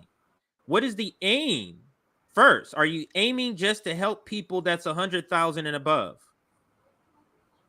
And I think if you look at the crisis that our society is in, that kind of tinkering around the edges approach simply does not work anymore. That's what I'm saying. That's the point that we're making in this stream, is that this building of this network just looks like the regular, like this is just regular times. And that's what I was saying, is that this is not regular times here, but it seems like you're assembling a group that's built for regular times, not built for revolutionary times. And I'm just wondering, what is the point? They got enough money to fund these politicians, and they make them feel good by donating and whatnot while people are still starving. You donate to a politician, oh yeah, donate to this politician, I'll make you feel good, but people are still starving over across cities in America. And I feel like I should reply back. LAP, I wasn't talking to you, somebody, but I will answer you too. If you guys feel like you're a socialist, you're a communist and whatnot, and your aim isn't to destroy what America is, then you're not allies. Like, that isn't an ally. If you are if I'm saying that we need a complete overhaul on America and the politics and whatnot, so we can actually do better for our people, how can you sit here and ask your abuser to hit you lightly, to hit you less, and stop hitting me or I'll make you, right? All right then. So if people can see the destruction of the black people, the destruction of the indigenous people, and what we have done to the Haitians, what we've done to the Latinos and their communities and their people and their mindset, then if you're not reaching for a complete overhaul on what America is, then are you an ally? Are you my ally? Right. All right then. But we have different fights in a revolution. Everybody has a place in a revolution. So maybe, you know what I'm saying, maybe we got different jobs. Maybe you see it a different way, but it is what it is. Is this group will you think this group will be advocating for the revolution that Kshama is talking about? She said that, hey, we need we're going to need a mass movement to bring about the change that we need, not tinkering around the edges. She's like, we're at a point where tinkering around the edges is not good enough. This looks a lot like we're just tinkering around the edges to me. We don't need a new network that's as big as TYT that's doing TYT's work a little bit better. Like, we don't need that. We need a network that's here to do radical revolutionary things. And it's been my argument that rich, white, liberal, leftist, whatever you want, progressives you want to call them, they simply don't have the capacity to do that. And you see it here. They simply don't have the capacity. All of these rich, white, leftist people have these enormous platforms, but none of them are using it to organize, to be the socialists that they claim. Because that stops their money, bro. Like, think about it. Think about it like this. A lot of people, well, I ain't gonna say we got a lot of donations, but we do good for the small channel that we are, right?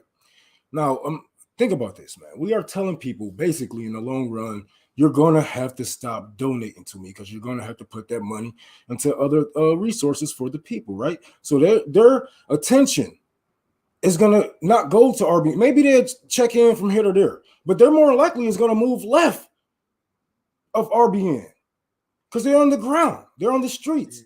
You know what I'm saying? They're not listening to us. They're feeding their people and doing what they need to do. This fucks up us. This is why they say it's being a communist with a YouTube page is a bad career choice. Or yeah, I mean, you can say that, but we're not here to make money. We're here to make change. We're here to teach people.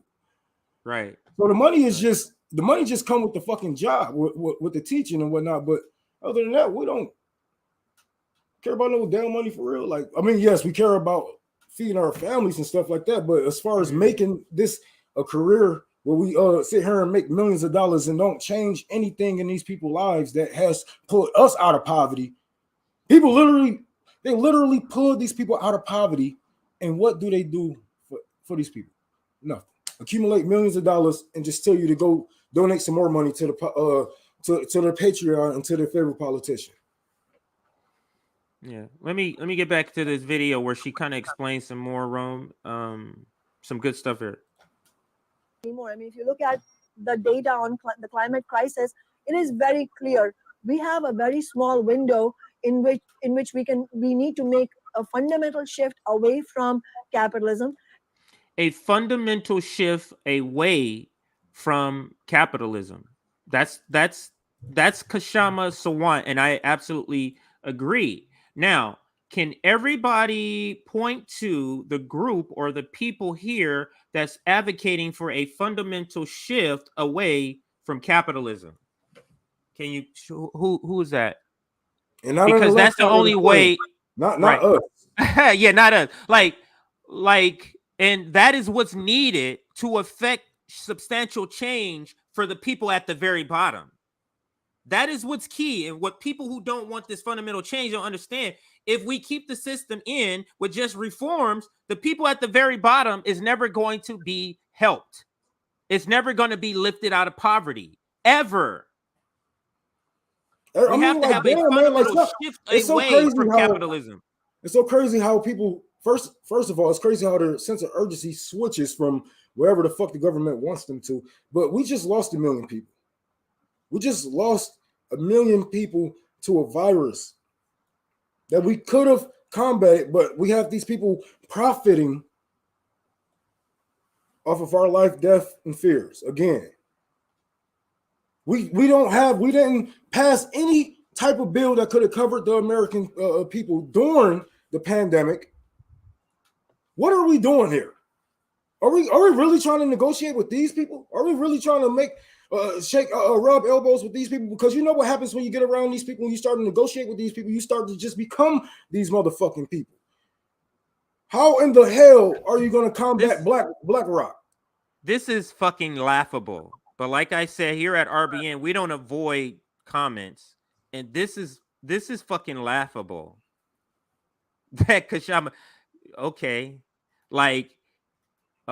overthrow media. Now, if a person came to you, Rome, in a room, and he said, you know what? The sky is yellow. How are you going to view the rest of the conversation with that person? Anything you talk about, I'm looking like, I don't know about this guy here. So, overthrow media, like you might as well put a dunce hat on for the rest of this conversation, because nothing that comes out of your fucking mouth is going to make any sense to me at all. At all. Like, it's not going to make any sense to me whatsoever. That is beyond absurd to even make a statement like that. And it's so crazy. Do you, bro? I don't know. She's very successable, but you know, in organizing, she takes her own money, Rome. I know you know about this. Yeah, her own salary, 100 and something. You know what she lives off on? She lives off the same amount of money that the same working class. That's why her place don't look all set up. She donates the rest of the money. She donated $20,000 to ALU, the Amazon Labor Union. She's the one who's advising Chris. And then you got clearly a person in here who's trying to change the narrative about this person. We have to understand what revolutionary discipline, and I did this the other day. They had a troll here, and I tried to point out trolls. This person, I'm not saying this person a troll. This person could just have a bad take. But trolls, you don't go out of your way to sit in hour-long conversations with people you disagree with, unless you have a motivation to do that. You get what I'm saying? So, but that comment is just completely absurd. And now I can't unsee that. Overthrow media. I can't unsee that. So now you're just a clown to me from this point on. You're just pretty much a clown. Okay, so this is a and you never see her on Crystal and Kyle at TYT. Why is that? What they will have a screaming match. They will have to disagree with her because she's gonna. First of all, she's gonna piss their comfortable audience off, and the audience that's there to learn, the small percentage of them, they are going to move to the left. They are going to agree with her over them. And one thing they don't want is people noticing that the world is collapsing around them and everything isn't okay if I was just to do this one thing. So, you know, she would never, she will be successful. I would say that she will have a great future and have a great a voice in the revolution. I believe. Yeah, and I'm not saying that as a politician. Yeah. She may not be elected, but she's already established herself as a fighter now, where she literally doesn't have to be reelected, and people are going to follow her, and she'll be able to organize But she says that's not the point. And I'm going to play this because she talks about how that's not the point, and she's using this election to do other stuff, Rome, and listen to some of the stuff she says. But let me read this. CJ and Rome should do a regular show where they just roast idiots and chat. We would. It's just that both of our schedules are sometimes weird. Because we were originally going to do a show called The Hood is Left, but we just couldn't get like a set, time. But maybe it's for the future. The Hood is Left. And I'm gonna. That's another thing. The time change. Let me play this video while you're talking. Go ahead. And for that, we will need mass movement of workers. We will need mass revolutionary struggle led by working people, ordinary people, in order to bring about that kind of change. And that kind of change that we need, flowing from the needs of the planet itself, cannot happen through elections. Although at the same time, we have to be very clear that just being anti-electoral in a simplistic manner also ends up benefiting the Democratic Party, because that does not explain to ordinary people, okay, so how do we deal with the fact that every 4 years, every 2 years, we are told to vote for Democrats? So in other words, right. So she's saying, she's going to explain this too. So I get the point she's saying. She's saying we need to be putting up socialist candidates. She's not talking about putting up, she's saying we need to be putting up communist candidates. We need to be putting up socialist candidates so that we can be able to point and say, hey, yeah, every 4 years, there's the Democrats, the red and blue team keep asking. So what do we do? That's what she's saying. She's like, as Americans, every 4 years. So what? We need to do something. So we need to put up candidates like her, socialists, not people saying I'm a Democrat, I'm a socialist, I'm gonna call myself a Democrat. No, I'm a socialist. I'm a communist. We had a communist running in Long Beach, and I say that because I worked for the city hall in Long Beach for a while. For a year or so, and so that was very heartwarming to see a communist actually running in city council race in Long Beach. So, but let's listen to a little more of Kshama explain here, and then we'll get back to the regular topic before we wrap up. We do need, the left does need to put forward strong campaigns like ours, campaigns organized around demands, not around personality politics, but at the same time explain that the way to run a really strong electoral campaign is to, as I said, completely reject personality politics, completely reject careerism, and build political organizations like completely reject careerism. Yeah, like I like what she's saying, because even I had said this on the third party stream summit that you can't we're gonna need people that's politically minded, that has that political mindset, that's willing to go out there and run, that's willing to go out and basically take over once all these dinosaurs basically fall, or we make them fall, whatnot. But we do need people that's political minded. We do need people on the ground. We need first line of defense and last line of defense. She's right about this. And everybody has a place in the revolution. She just found her place in the revolution. She know how to get people over here. So if she can, if she have the voice, you know what I'm saying, and the gift of gab to get people over here left enough, then we can pull them further left. You know what I'm saying? Because everybody has a place, and she's doing a great job. She is doing a great job, and she's doing Rome, like if you read about, she's actually doing actual socialist communist tactics. That's what she's executing. She's not going after partisans. She's going, like, when she got elected, she went after African immigrants. She went to them, forgotten people, went to them, and one of her strategies is she's not asking for your vote. She's saying, do you want healthcare? Do you want these things? Okay, we need you to join this fight. You ain't just doing this you ain't just asking for no vote. You come join us. Like, you want these things, we need you helping too, knocking on doors, getting your neighbors, like, not people who's already part of this, Rome. She's getting the 80 to 100 million people that haven't been voting for years. She's going to those people, getting them, and that's her that is her strategy, which we should be doing. I would love to talk to her and Chris Smalls about organizing, because RBN, people to think that we're just talking. RBN is planning some big things. It's just a matter of funding. When we're able to do that, we're planning to do some things. So I don't want to let anything out of the bag. So until we have more meetings to confirm everything, but we're really trying to do. We really want to follow in the footsteps of our Black radical icons, like the Black Panthers, like Fred Hampton, like Huey Newton. Like, we really, like Malcolm. We can't, I play Malcolm X's clip at least 3 times a week. So yeah, absolutely. So, but yeah, but let's listen to if she explains her strategy some more here.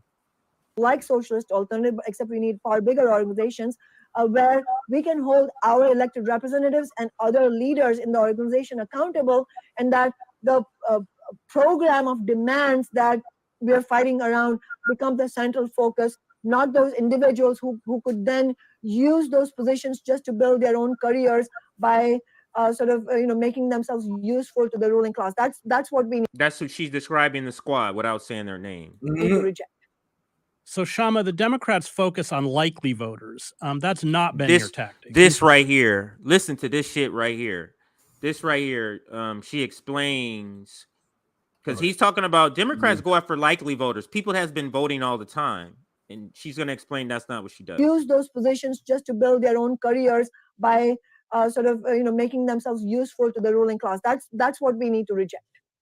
So, Kshama, the Democrats focus on likely voters. That's not been your tactic. You focus on those who are often part of the 80 million eligible voters who don't cast ballots, including immigrants, those living in public housing, marginalized community. I know you distribute campaign material in, I think, 8 languages. And this has been a tactic that's worked very well for you. In fact, in one heavily East African building, I think turnout was nearly 10 times what it was in the general election. I wondered if you could describe how this works. I think this tactic that you're correctly talking about, Chris, and which, as you correctly said, it stands in stark contrast to the approach of the Democratic Party. I think that difference flows from the fundamental political differences in the first place. In other words, the whole ethos of the Democratic Party is that they're not going to be overtly and viciously pro-big business in the way that the Republicans are. The Republican Party is in its very rhetoric, very openly pro-big business. They also don't have a problem being openly racist, openly going against the rights of LGBTQ people, for example, as they're doing in Florida, and openly attacking reproductive rights, all of that. So, the Democrats are not like overtly against the rights of ordinary people in that way, but their role for the ruling class, they're also, their primary task is to be useful for the ruling class under capitalism. Yeah. But the way they do it is by speaking from both sides of their mouth.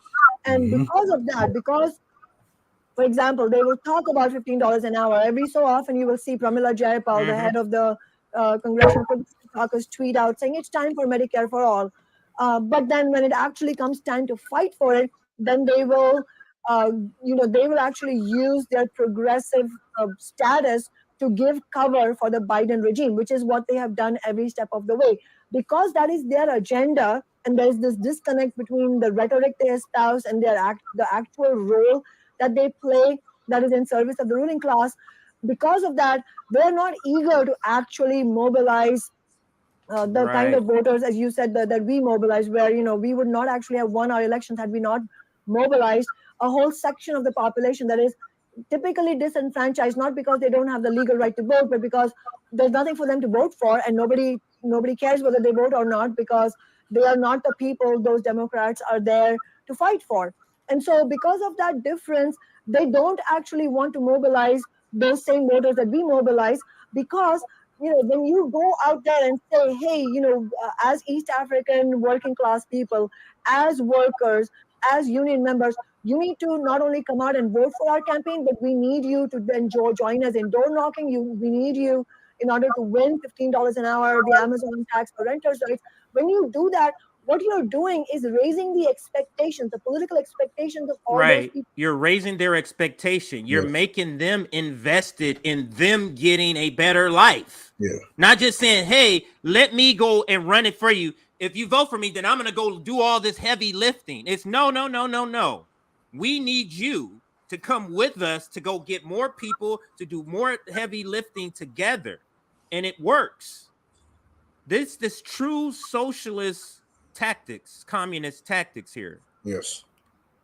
People who are mobilized, you're giving them the hope that actually if you vote for this and then you fight alongside this elected representative, we can actually win concrete victories. See, the Democrats don't want to do that because they have no intention of actually winning those concrete victories for you. They just want you to think about that enough. Think that just feel positive just enough so that the Democrats are able to win elections. But ultimately, their goal is to maintain this.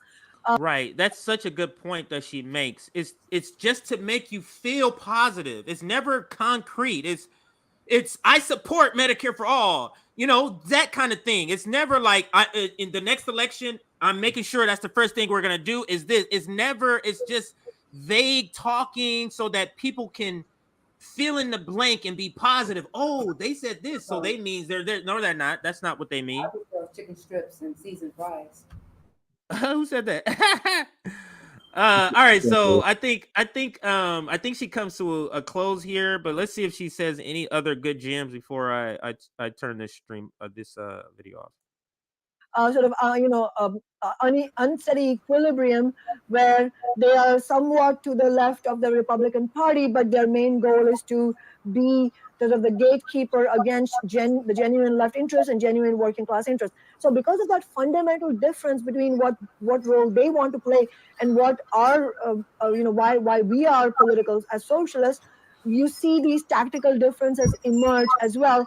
And then repeatedly you will see that the ruling class will use other, sort of every new iteration, like every time we run for re-election, they will use different tactics in order to then undermine us. So in reference to the specific tactic you mentioned, Chris, where we have mobilized, in historic numbers, we have mobilized working class people and communities of color, vulnerable communities like never before. In fact, not only did we do that, we actually have carried out voter registration drives like this city has never seen before. But because of all that, and because the ruling class in Seattle has seen how powerful that is that we don't just win votes, but then we go and use our office to win concrete victories. Now they have failed in defeating us in 2 re-elections. They failed in recalling us last year. And now they are resorting to trying to gerrymander our districts. How Democrats complain about Republicans gerrymandering, which of course they should, because Republicans do have a gerrymandering agenda.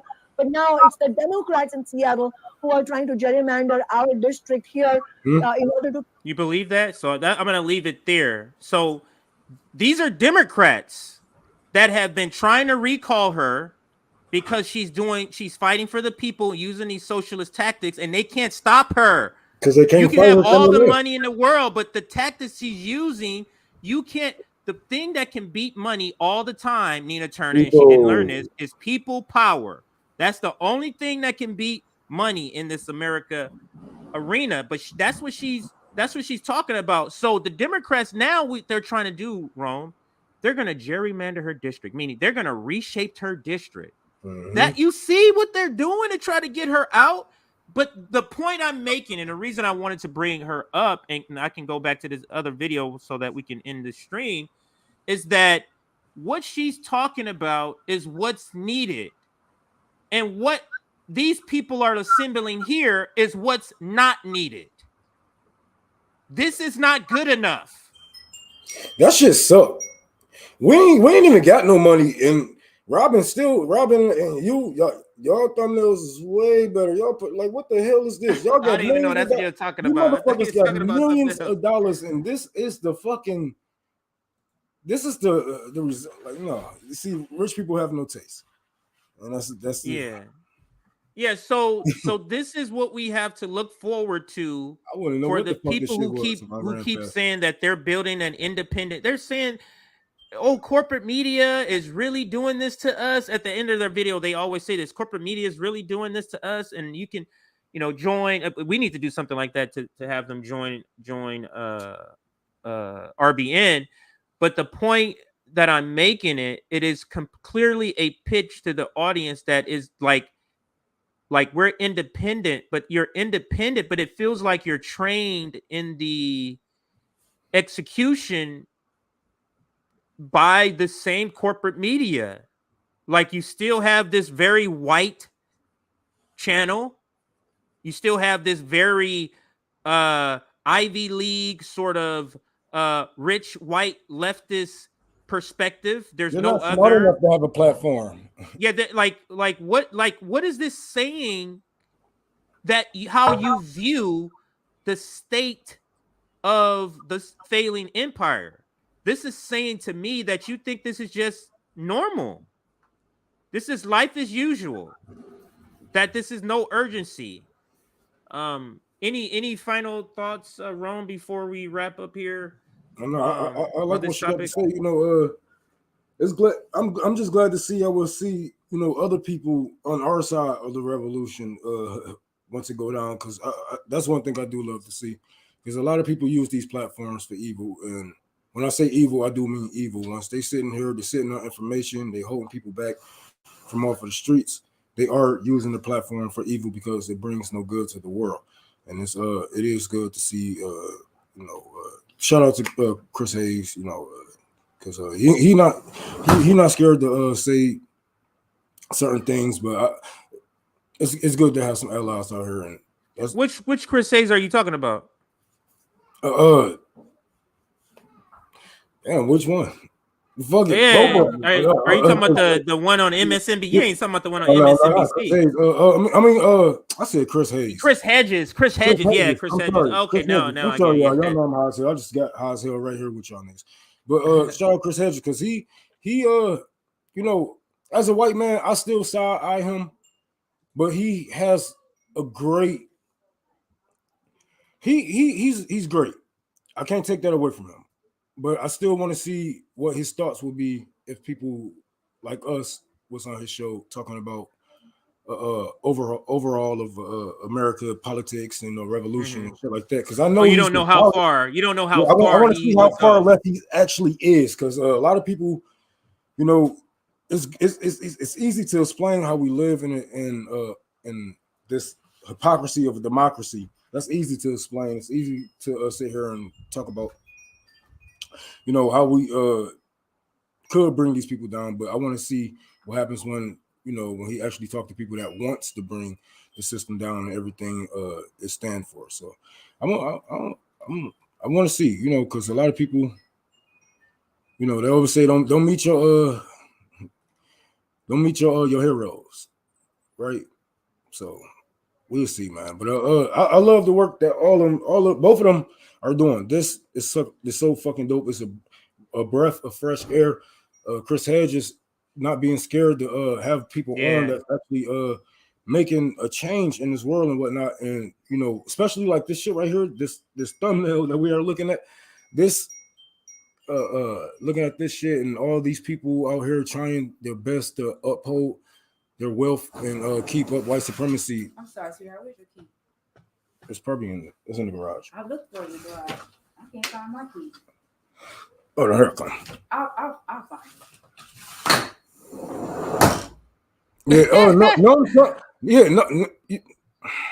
He always been a fucking liberal. I never got the appeal of that dude. Oh.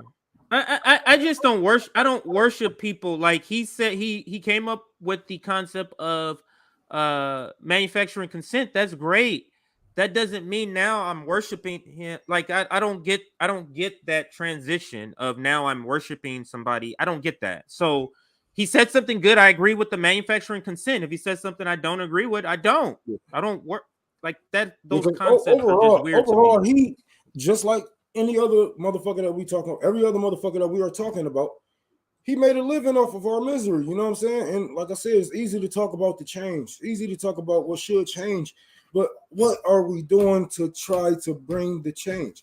That's the difference. And I know a lot of people, I can't take back what he have taught people, like taught many people. When I was back in my liberal days, I used to listen to him, but holy fuck, you outgrow these people because you start to see that this is their life, man. This is a job to them. This is a career, and it's a reason why they won't move to the left. It's a reason why they say that they are, saying a leftist or a social democrat or whatever. But when real leftists come along and say, "Hey, well, let's team up and do this, and that," they're like, "Whoa, no. We like capitalism." You know what I'm saying? Yeah, that's the problem. But the capitalism keeps black and brown people down, keeps us being bombed, it keeps us being underpaid in the global south. Like there's several reasons. Now hook up with the Black Agenda Network if you mean black did we just do a show with them? I don't know if he means Black Power Media. We did something with them, and then Black Agenda Report. We have Margaret Kimberly on all the time. She's been on this network probably the most of all the guests. I think. Don't take that. Hold on, put that back up. Oh, sorry, I can put it back up. Yeah, you can look them up and see if that's a completely different network. This right here, Black Agenda Report. That's why I thought it was the same, because you see how he corrected the name here. In this comment, he put put Black Agenda Report. So I thought I thought that's what they. But yeah, we've had them on many times. And what Margaret Kimberly is a representative that come on for. We actually had Danny Haifong on also many times. He's been on a network. So yes, I'm not sure when you said please repeat that. I'm not sure which part I should repeat there, but so what I was going to say is this. I do have a couple of things still written down here. I already mentioned how Breaking Point's war coverage has been terrible. So even if they didn't add these people, just people have been noticing something's just not the same. It almost feels like they're not as non-establishment now that they are independent. It seems like they were more non-establishment when they were on the rising. Some of their takes, in particular, Crystal Balls. What different perspectives are you going to get from Breaking Points with this lineup? They literally have no working class. They literally have no socialists. They literally have no communists. They literally have no black radical perspective, aka Malcolm X, Martin Luther King. Like, what perspective are you gonna really get here? But the same thing repackaged as further left than TYT. So maybe this critique is too That's far. what the fuck you're gonna get. You know what I'm saying? Maybe this critique is too far. Maybe they're gonna come out and they're gonna start saying, "Nope, let's start building a revolution. Let's start doing a working class. Let's build a mid." Maybe they're gonna do that. So let's see. But if they don't, then we have to ask the question: do you not see climate change? Do you not see the pandemic killed how many millions of people? Do you not see what's happening in Yemen? Do you not see us starving people in Afghanistan? Do you not see what's happening with the petrodollar? Do you not see what's happening in Syria? What's happening in Somalia? Was that still happening in Palestine? Like, you know, and then here with inflation. Let's tone it down a bit because we lose people when we, when we do like this and do like no. Yeah. If you're not at where I'm at, then go watch Kyle Kalinske and get it. You know what I'm saying? Until you feel like you can come over here. But I'm not toning down. I'm not changing my tone for any of you, for anybody. And that's what they do, And look, like I said, there's a lot of money in this shit. There's a lot of money in y'all misery. Holy fuck! And if RBN was just to take the red pill one day. bro, we'd be fucking rich as hell. Like, fuck the revolution, we'll just go somewhere. We'll just move out of America. Fuck y'all, just leave y'all where y'all are, right? This, I'm telling you, man. Like, a lot of these people, they're gonna be on them planes with them elites. They are there. They are, you know what I'm saying, the first line of defense when it comes to media and propaganda from the left. They cannot have people attacking them from the left if it isn't controlled. You know what I'm saying? If they don't have a hand in it, and this is why these people get it. They get along with these politicians. They tell you to go and get your money, your last, and go get your life to canvas for these people. But they're gonna be right with them. When time comes, they're gonna be right on the plane, leaving with these people, and they're gonna be in a poor nation, spitting the same shit for them politicians like they did over here in America. Let's shout out the super chat. So love you, comrades, but you need to talk with revolutionists like Maoists in the tradition of the Panthers. Let me introduce you to comrades. Thank you for the comment or the super chat. And then, I guess this is a sticker. Thank you, Charlie Mack, for the sticker. And then some of you were saying we should bring on Kshama Sawant. We'd love to have her on. Actually, we'll reach out to her and see if we can get her on the show soon. I mean, I want to talk to her more than just as an interview. Like, I want her to talk to her about organizing, because I really want to bring RB in. We got to schedule a long. I know I've been saying this, but we're going to schedule a long meeting. Rome. We need to pick a Saturday, just like we do summits. Yeah. Pick a Saturday, and we're going to do like a 6-hour meeting where we literally need to figure out a bunch of shit along with our next step. Yeah, because I wanted to do the activist summit, so that can be a good time we to can talk about that. Yeah, absolutely. Yeah. So let me make sure I got this on. We need to build dual power on our own independent institutions and programs where the state has retreated due to austerity. Study Lenin. Yes, all of this we know. All of that we do know. Thank you for the comment. I'm not, because I've never seen this person comment, so let me just explain. Nick calls this organization, Nick is a member here, he calls himself a Marxist-Leninist, and just based off of, you know, some of the things we espouse, that's what we're known as, a Marxist-Leninist sort of group. I haven't officially come out as that because I'm still reading and studying it, and I do things kind of slow. I study and I want to be have a great foundation before I do stuff like that.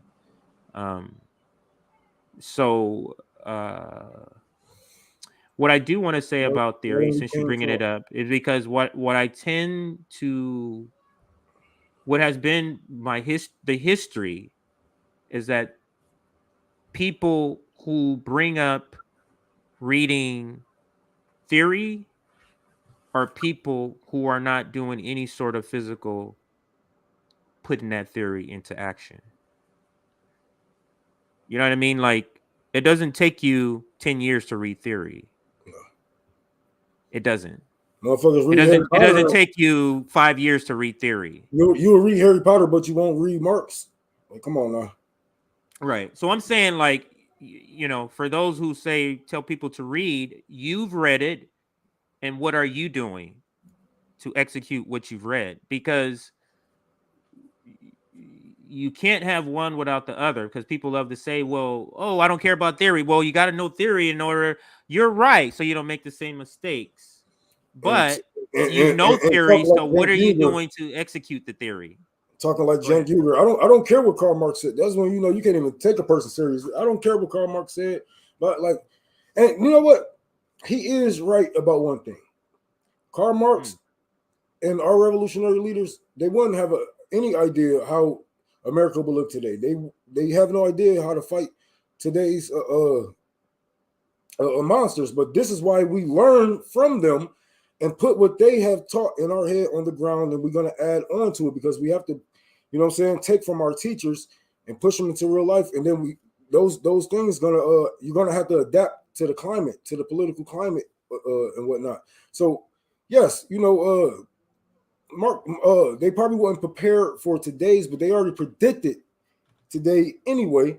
And you can't check. I don't know, man. Jen Gilger, like I can't believe people still watch him. Like this is fucking crazy. Yeah, I can't either, because when I'm watching him, to me, I can clearly see in his face that he is pretending. Like, you can see he is not at all feeling the words that's coming out of his mouth on a lot of topics. And I'm just like, I don't understand how people don't see this. But let me read this comment. Anyone notice how quickly they moved on from Roe v. Wade? Yep. Because they're at fault, and they know the polls are showing people aren't making them faultless in this thing. Kshama is happy to be on your show and discuss socialist revolution, Marxism. Please host her. I will absolutely love to have her on, and I will reach out to her. There was one other comment here I wanted you to see. Did I skip over it? Maybe I skipped over it here. Right here. It was about Precari sellers. So this one here, they are gerrymandering the Squads district. Precari sellers is endorsing a PAC that is promoting Talibi's Rashida's competitor, and I believe her district is being redrawn. That is true, and they're not doing anything for us, so I don't really care if their district is redrawn to the point that they are taken out of office. Like, what are we getting from them? What are we really getting from them? Detroit the fuck out. Told us to vote for Biden, so fuck her. Yeah, so I don't particularly running against her when she said that shit. So yeah, I don't give a fuck. Yeah, so I don't. Yeah, I'm with Rome. It's never about we can't have any favorites. These people are public servants. They work for you. We don't have any favorites. They work for you, right? So if they do something you disagree with, and they're not doing their job, then fuck them. You know what I'm saying? Because man, it's so much. We have to look at the actions. You know what I'm saying, and the reactions of these things that we are doing to these people, and what these people do to people when they hold them back, tell people to vote for Biden is going to be okay, give them an A+, and put this propaganda in these people's minds and make them believe that, you know what I'm saying, if we just get enough people on our side, it's going to be good. Enough people will never be on your side, for one, because of the rotating villains, and for two, because of shit like this. And like, come on, man. We all know it's a fucking game, man. Like this is another way. All this gerrymandering shit, it makes Republicans look bad to black and brown people. But what are Democrats actually doing to fight gerrymandering besides opening our eyes to it and say, hey, we're about to rewrite your district? What fucking Democrats are doing that shit right now. But anyways, fuck them. Fuck them all. Like we're not worried about this. We're not worried about the blue and red gang. We're not worried about one single politician. We worried about our people and the best of our people. So what we need right now is to focus on us, our party, creating organizations that we run in our name, so they won't be co-opted. And when if they ever do be co-opted, we can kick them people out. We don't have to say, oh well, it just happens, or I have no power to stop it at all. No, we can run it ourselves. So fuck them. I don't feel any remorse for it, because there are blood on not only our hands as voters, there's blood on their hands as politicians. So fuck her. Absolutely. 10,000. Somebody brought up. I think I put on the screen. So it's comments on the $10,000 in debt that Biden is talking about. So that's why people are making those comments. If you're seeing them, Rome, I put that comment up there about him forgiving that. I have way more than that in student debt. So, but it is what it is. I don't stress over a lot of black people. I don't stress over debt. Like, really? Oh, okay. Yeah, I ain't go to college. Yeah, I already knew that was a trap. So, only thing I owed money to was fucking jails and fucking whatever. Other than that, I I was trying to find this comment. I couldn't find it, so I'll just say it. But somebody was asking, does Bacardi Cellars, is he had any redeemable value? And I would say no. Hell no. Bacardi Cellars is terrible. He got one of my pages shut down. Bacardi Cellars is awful. When I was working for Bernie, I was like, he's up there with Don Lemon and Dr. Jason Johnson as some of the cooniest coons on TV.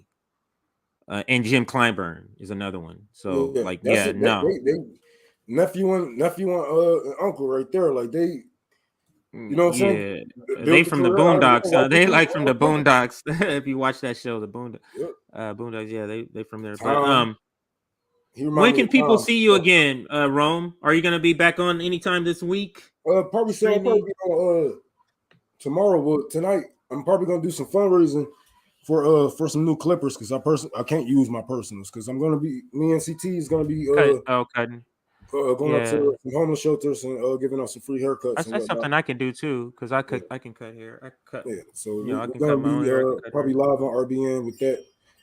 Hopefully tomorrow if we're not gonna go out and cut some grass and whatnot. Hair clippers. So maybe we'll do a fundraiser for a bunch of things because I need a fundraiser to raise money for my mom's house's taxes on her house. Like she can't afford that shit. Yeah, she can't afford that shit. It's in payments, and she was barely able to make that. And I found out, so I gotta try to figure out to help her with that. So that's gonna be a fundraiser that I'm gonna do. I was supposed to have done this a long while ago, but the situation. She stay in Cali? Yeah, she stays right. She stays. I think it's technically Long Beach, but it's right at the border. Like 45 seconds you walk, and it's Compton. So she's right at the border. Compton and Long Beach border each other. So, but yeah, so yeah, it sounds like we need some fundraisers. We need to have this meeting. We need to finally schedule it so we can get these things afoot. People have been asking, are you guys going to travel? You know, we'll help fundraise. Like literally. People have DM'd us at me and Nick saying we'll help fundraise if RBN really is talking about traveling, doing this. I want to do an in-person summit. Me and Afeni were talking about this. Do an in-person summit where all of RBN. We have people like Afeni show up. We have people like Awkward, like Ryan, maybe Susan Sarandon, Jimmy Dore. We're in person. We're at a hotel. You know how they have them conference rooms. I can't wait until we can get a damn office, man. Fuck. Yeah. A damn office like right in the middle where it's not too hot or too cold. Like, yeah. Man. This is just the beginning. This is our first year, so we're really just our first year. Really, we just got the streaming part down. So now in the second year, we're going to up our activism. We want to up our activism and make it a little more productive. So that's what we're thinking about. Thank you for joining today. We are at, the last time I checked, we were at 537 likes. That is absolutely great. If we can get to 550, that's like 13 more before we end this stream. That'll be awesome. Thank you for all 300 plus people that are watching on YouTube, on Twitch, let me go to Rockfin now and read any comments. I got to figure out how to put Rockfin comments up because I know there's a way. I've seen it on other streams, but I just got to figure out how to do it here. There is some comments here. Let me read them. All of those, actually, no, I'm not going to do that. All of those fake progressives, aka neoliberals, really joining together. And that's from Fred Edward on Rockfin. And then Robert Durden, friend of the show, friend of the network. We knew this shit was coming. I thought they all coalesce under TYT personally. And then Fred comments again, neoliberal United Network, none. That's what he's calling it. The Lion Nuns. I like the sound of it. And then this last one, who is this? Ellie Moreno. The national security state's narrative control starts with the limited hangout of acceptable news topics and headlines. Those are some of the comments on Rockfin. Thank you for all of those people watching on Rockfin. We have yet to get on Rumble and Odyssey, but that is in the works. Let's push those likes up. Let's join our Substack so that you can get notifications of streams like this. I don't know when I'm gonna be on again. Sometime this week. My schedule's up. Sometimes I just gotta kind of drop in when I can. Rome will drop in when he can. And join our Substack. And I think that's it. I'm trying to make sure I cover everything. Oh, and then our Patreon. And our call-in also. I'm gonna start doing some call-in shows.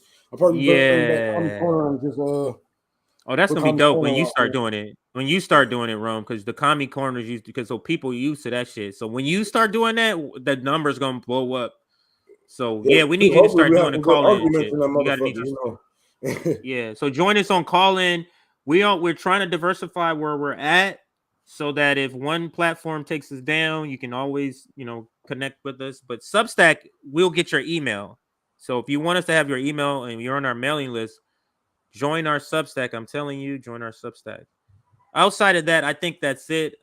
We've been going for 2 hours, 20 minutes. So great conversation with everybody. I'm gonna toss your comments up as we're exiting here.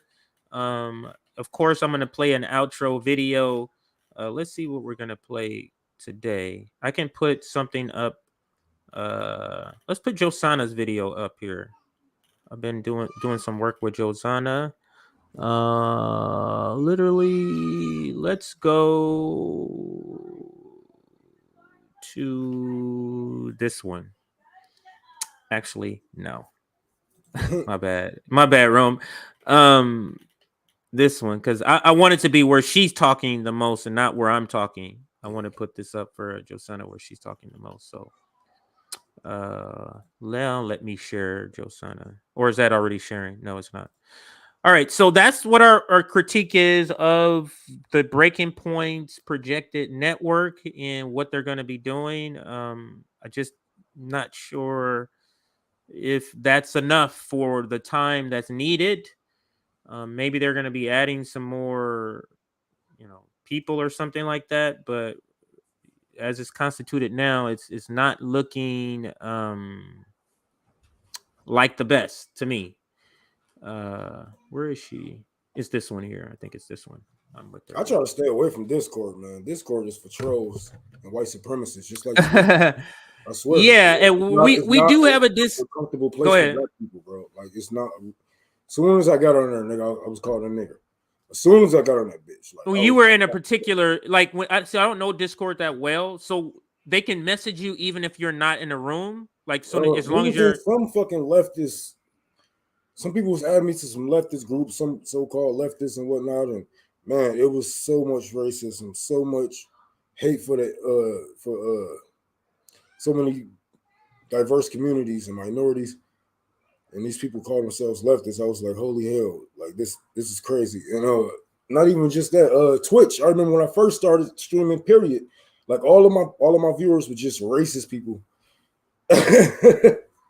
And people that hated me talking shit about the government. They used to clip me talking about crazy black man talking about killing politicians and all kind of shit. Yeah. Absolutely. All right, so we're gonna be signing off. We're gonna sign off with this video. Josana and I. We're not coming back after this video. The stream will end. Your comments will be flashing up the last, few seconds of the video. So everybody have a great rest of your day and look out for the next stream. I know we'll be on tomorrow. Somebody will be on tomorrow. And then Nick and CJ will probably be Wednesday or Friday. We'll fit it in. All right. So that is today's show. Thank you for joining us. And here is Josana and I having a conversation. You say that a lot. Always follow the money. Sabrina also says that a lot. Always follow. And then you're going to see that the money is coming from our pockets. Right. It's taxpayer money that fuels Wall Street, right? It's taxpayer money that's supporting. I remember when Trump was in power, the COVID aid was $4 trillion. And for us, we had to fight. But to be quite honest, we had the aid. Right now, the people that were supposed to be our heroes, our saviors, they don't give us no aid. They say there's no COVID aid. and we're still unemployed. We're still catching COVID. I just recovered from it. Right. Right? And we're still not being able to work when we have COVID. Yeah, I said I don't know if stream people with knew. me. Yeah, I don't know if people knew you had. Did everybody know you had COVID? Yeah, I said it in a stream. I'm like, oh, you did. I Okay, have COVID. I'm sorry. I'm sorry. No, it's okay. But like, I still had to be a week without working, and I'm not getting paid for that week. Right. CJ.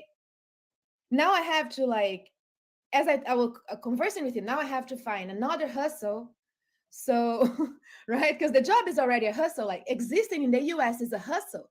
You have to like find money anywhere, work 5 jobs to be able to have food on your table. Something is wrong.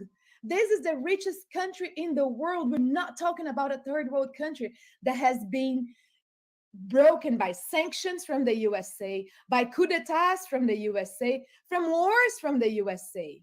We're talking about the USA per se, the most powerful nation in the world. And we are starving. This is our money too, Josana. This, like you said, this is our taxpayer money. This is our money. They're going into our bank account saying, "Hey, we're taking this money for some bombs over here, whether you like it or not." And we can't say anything about it. But how is it that none of our money goes to us?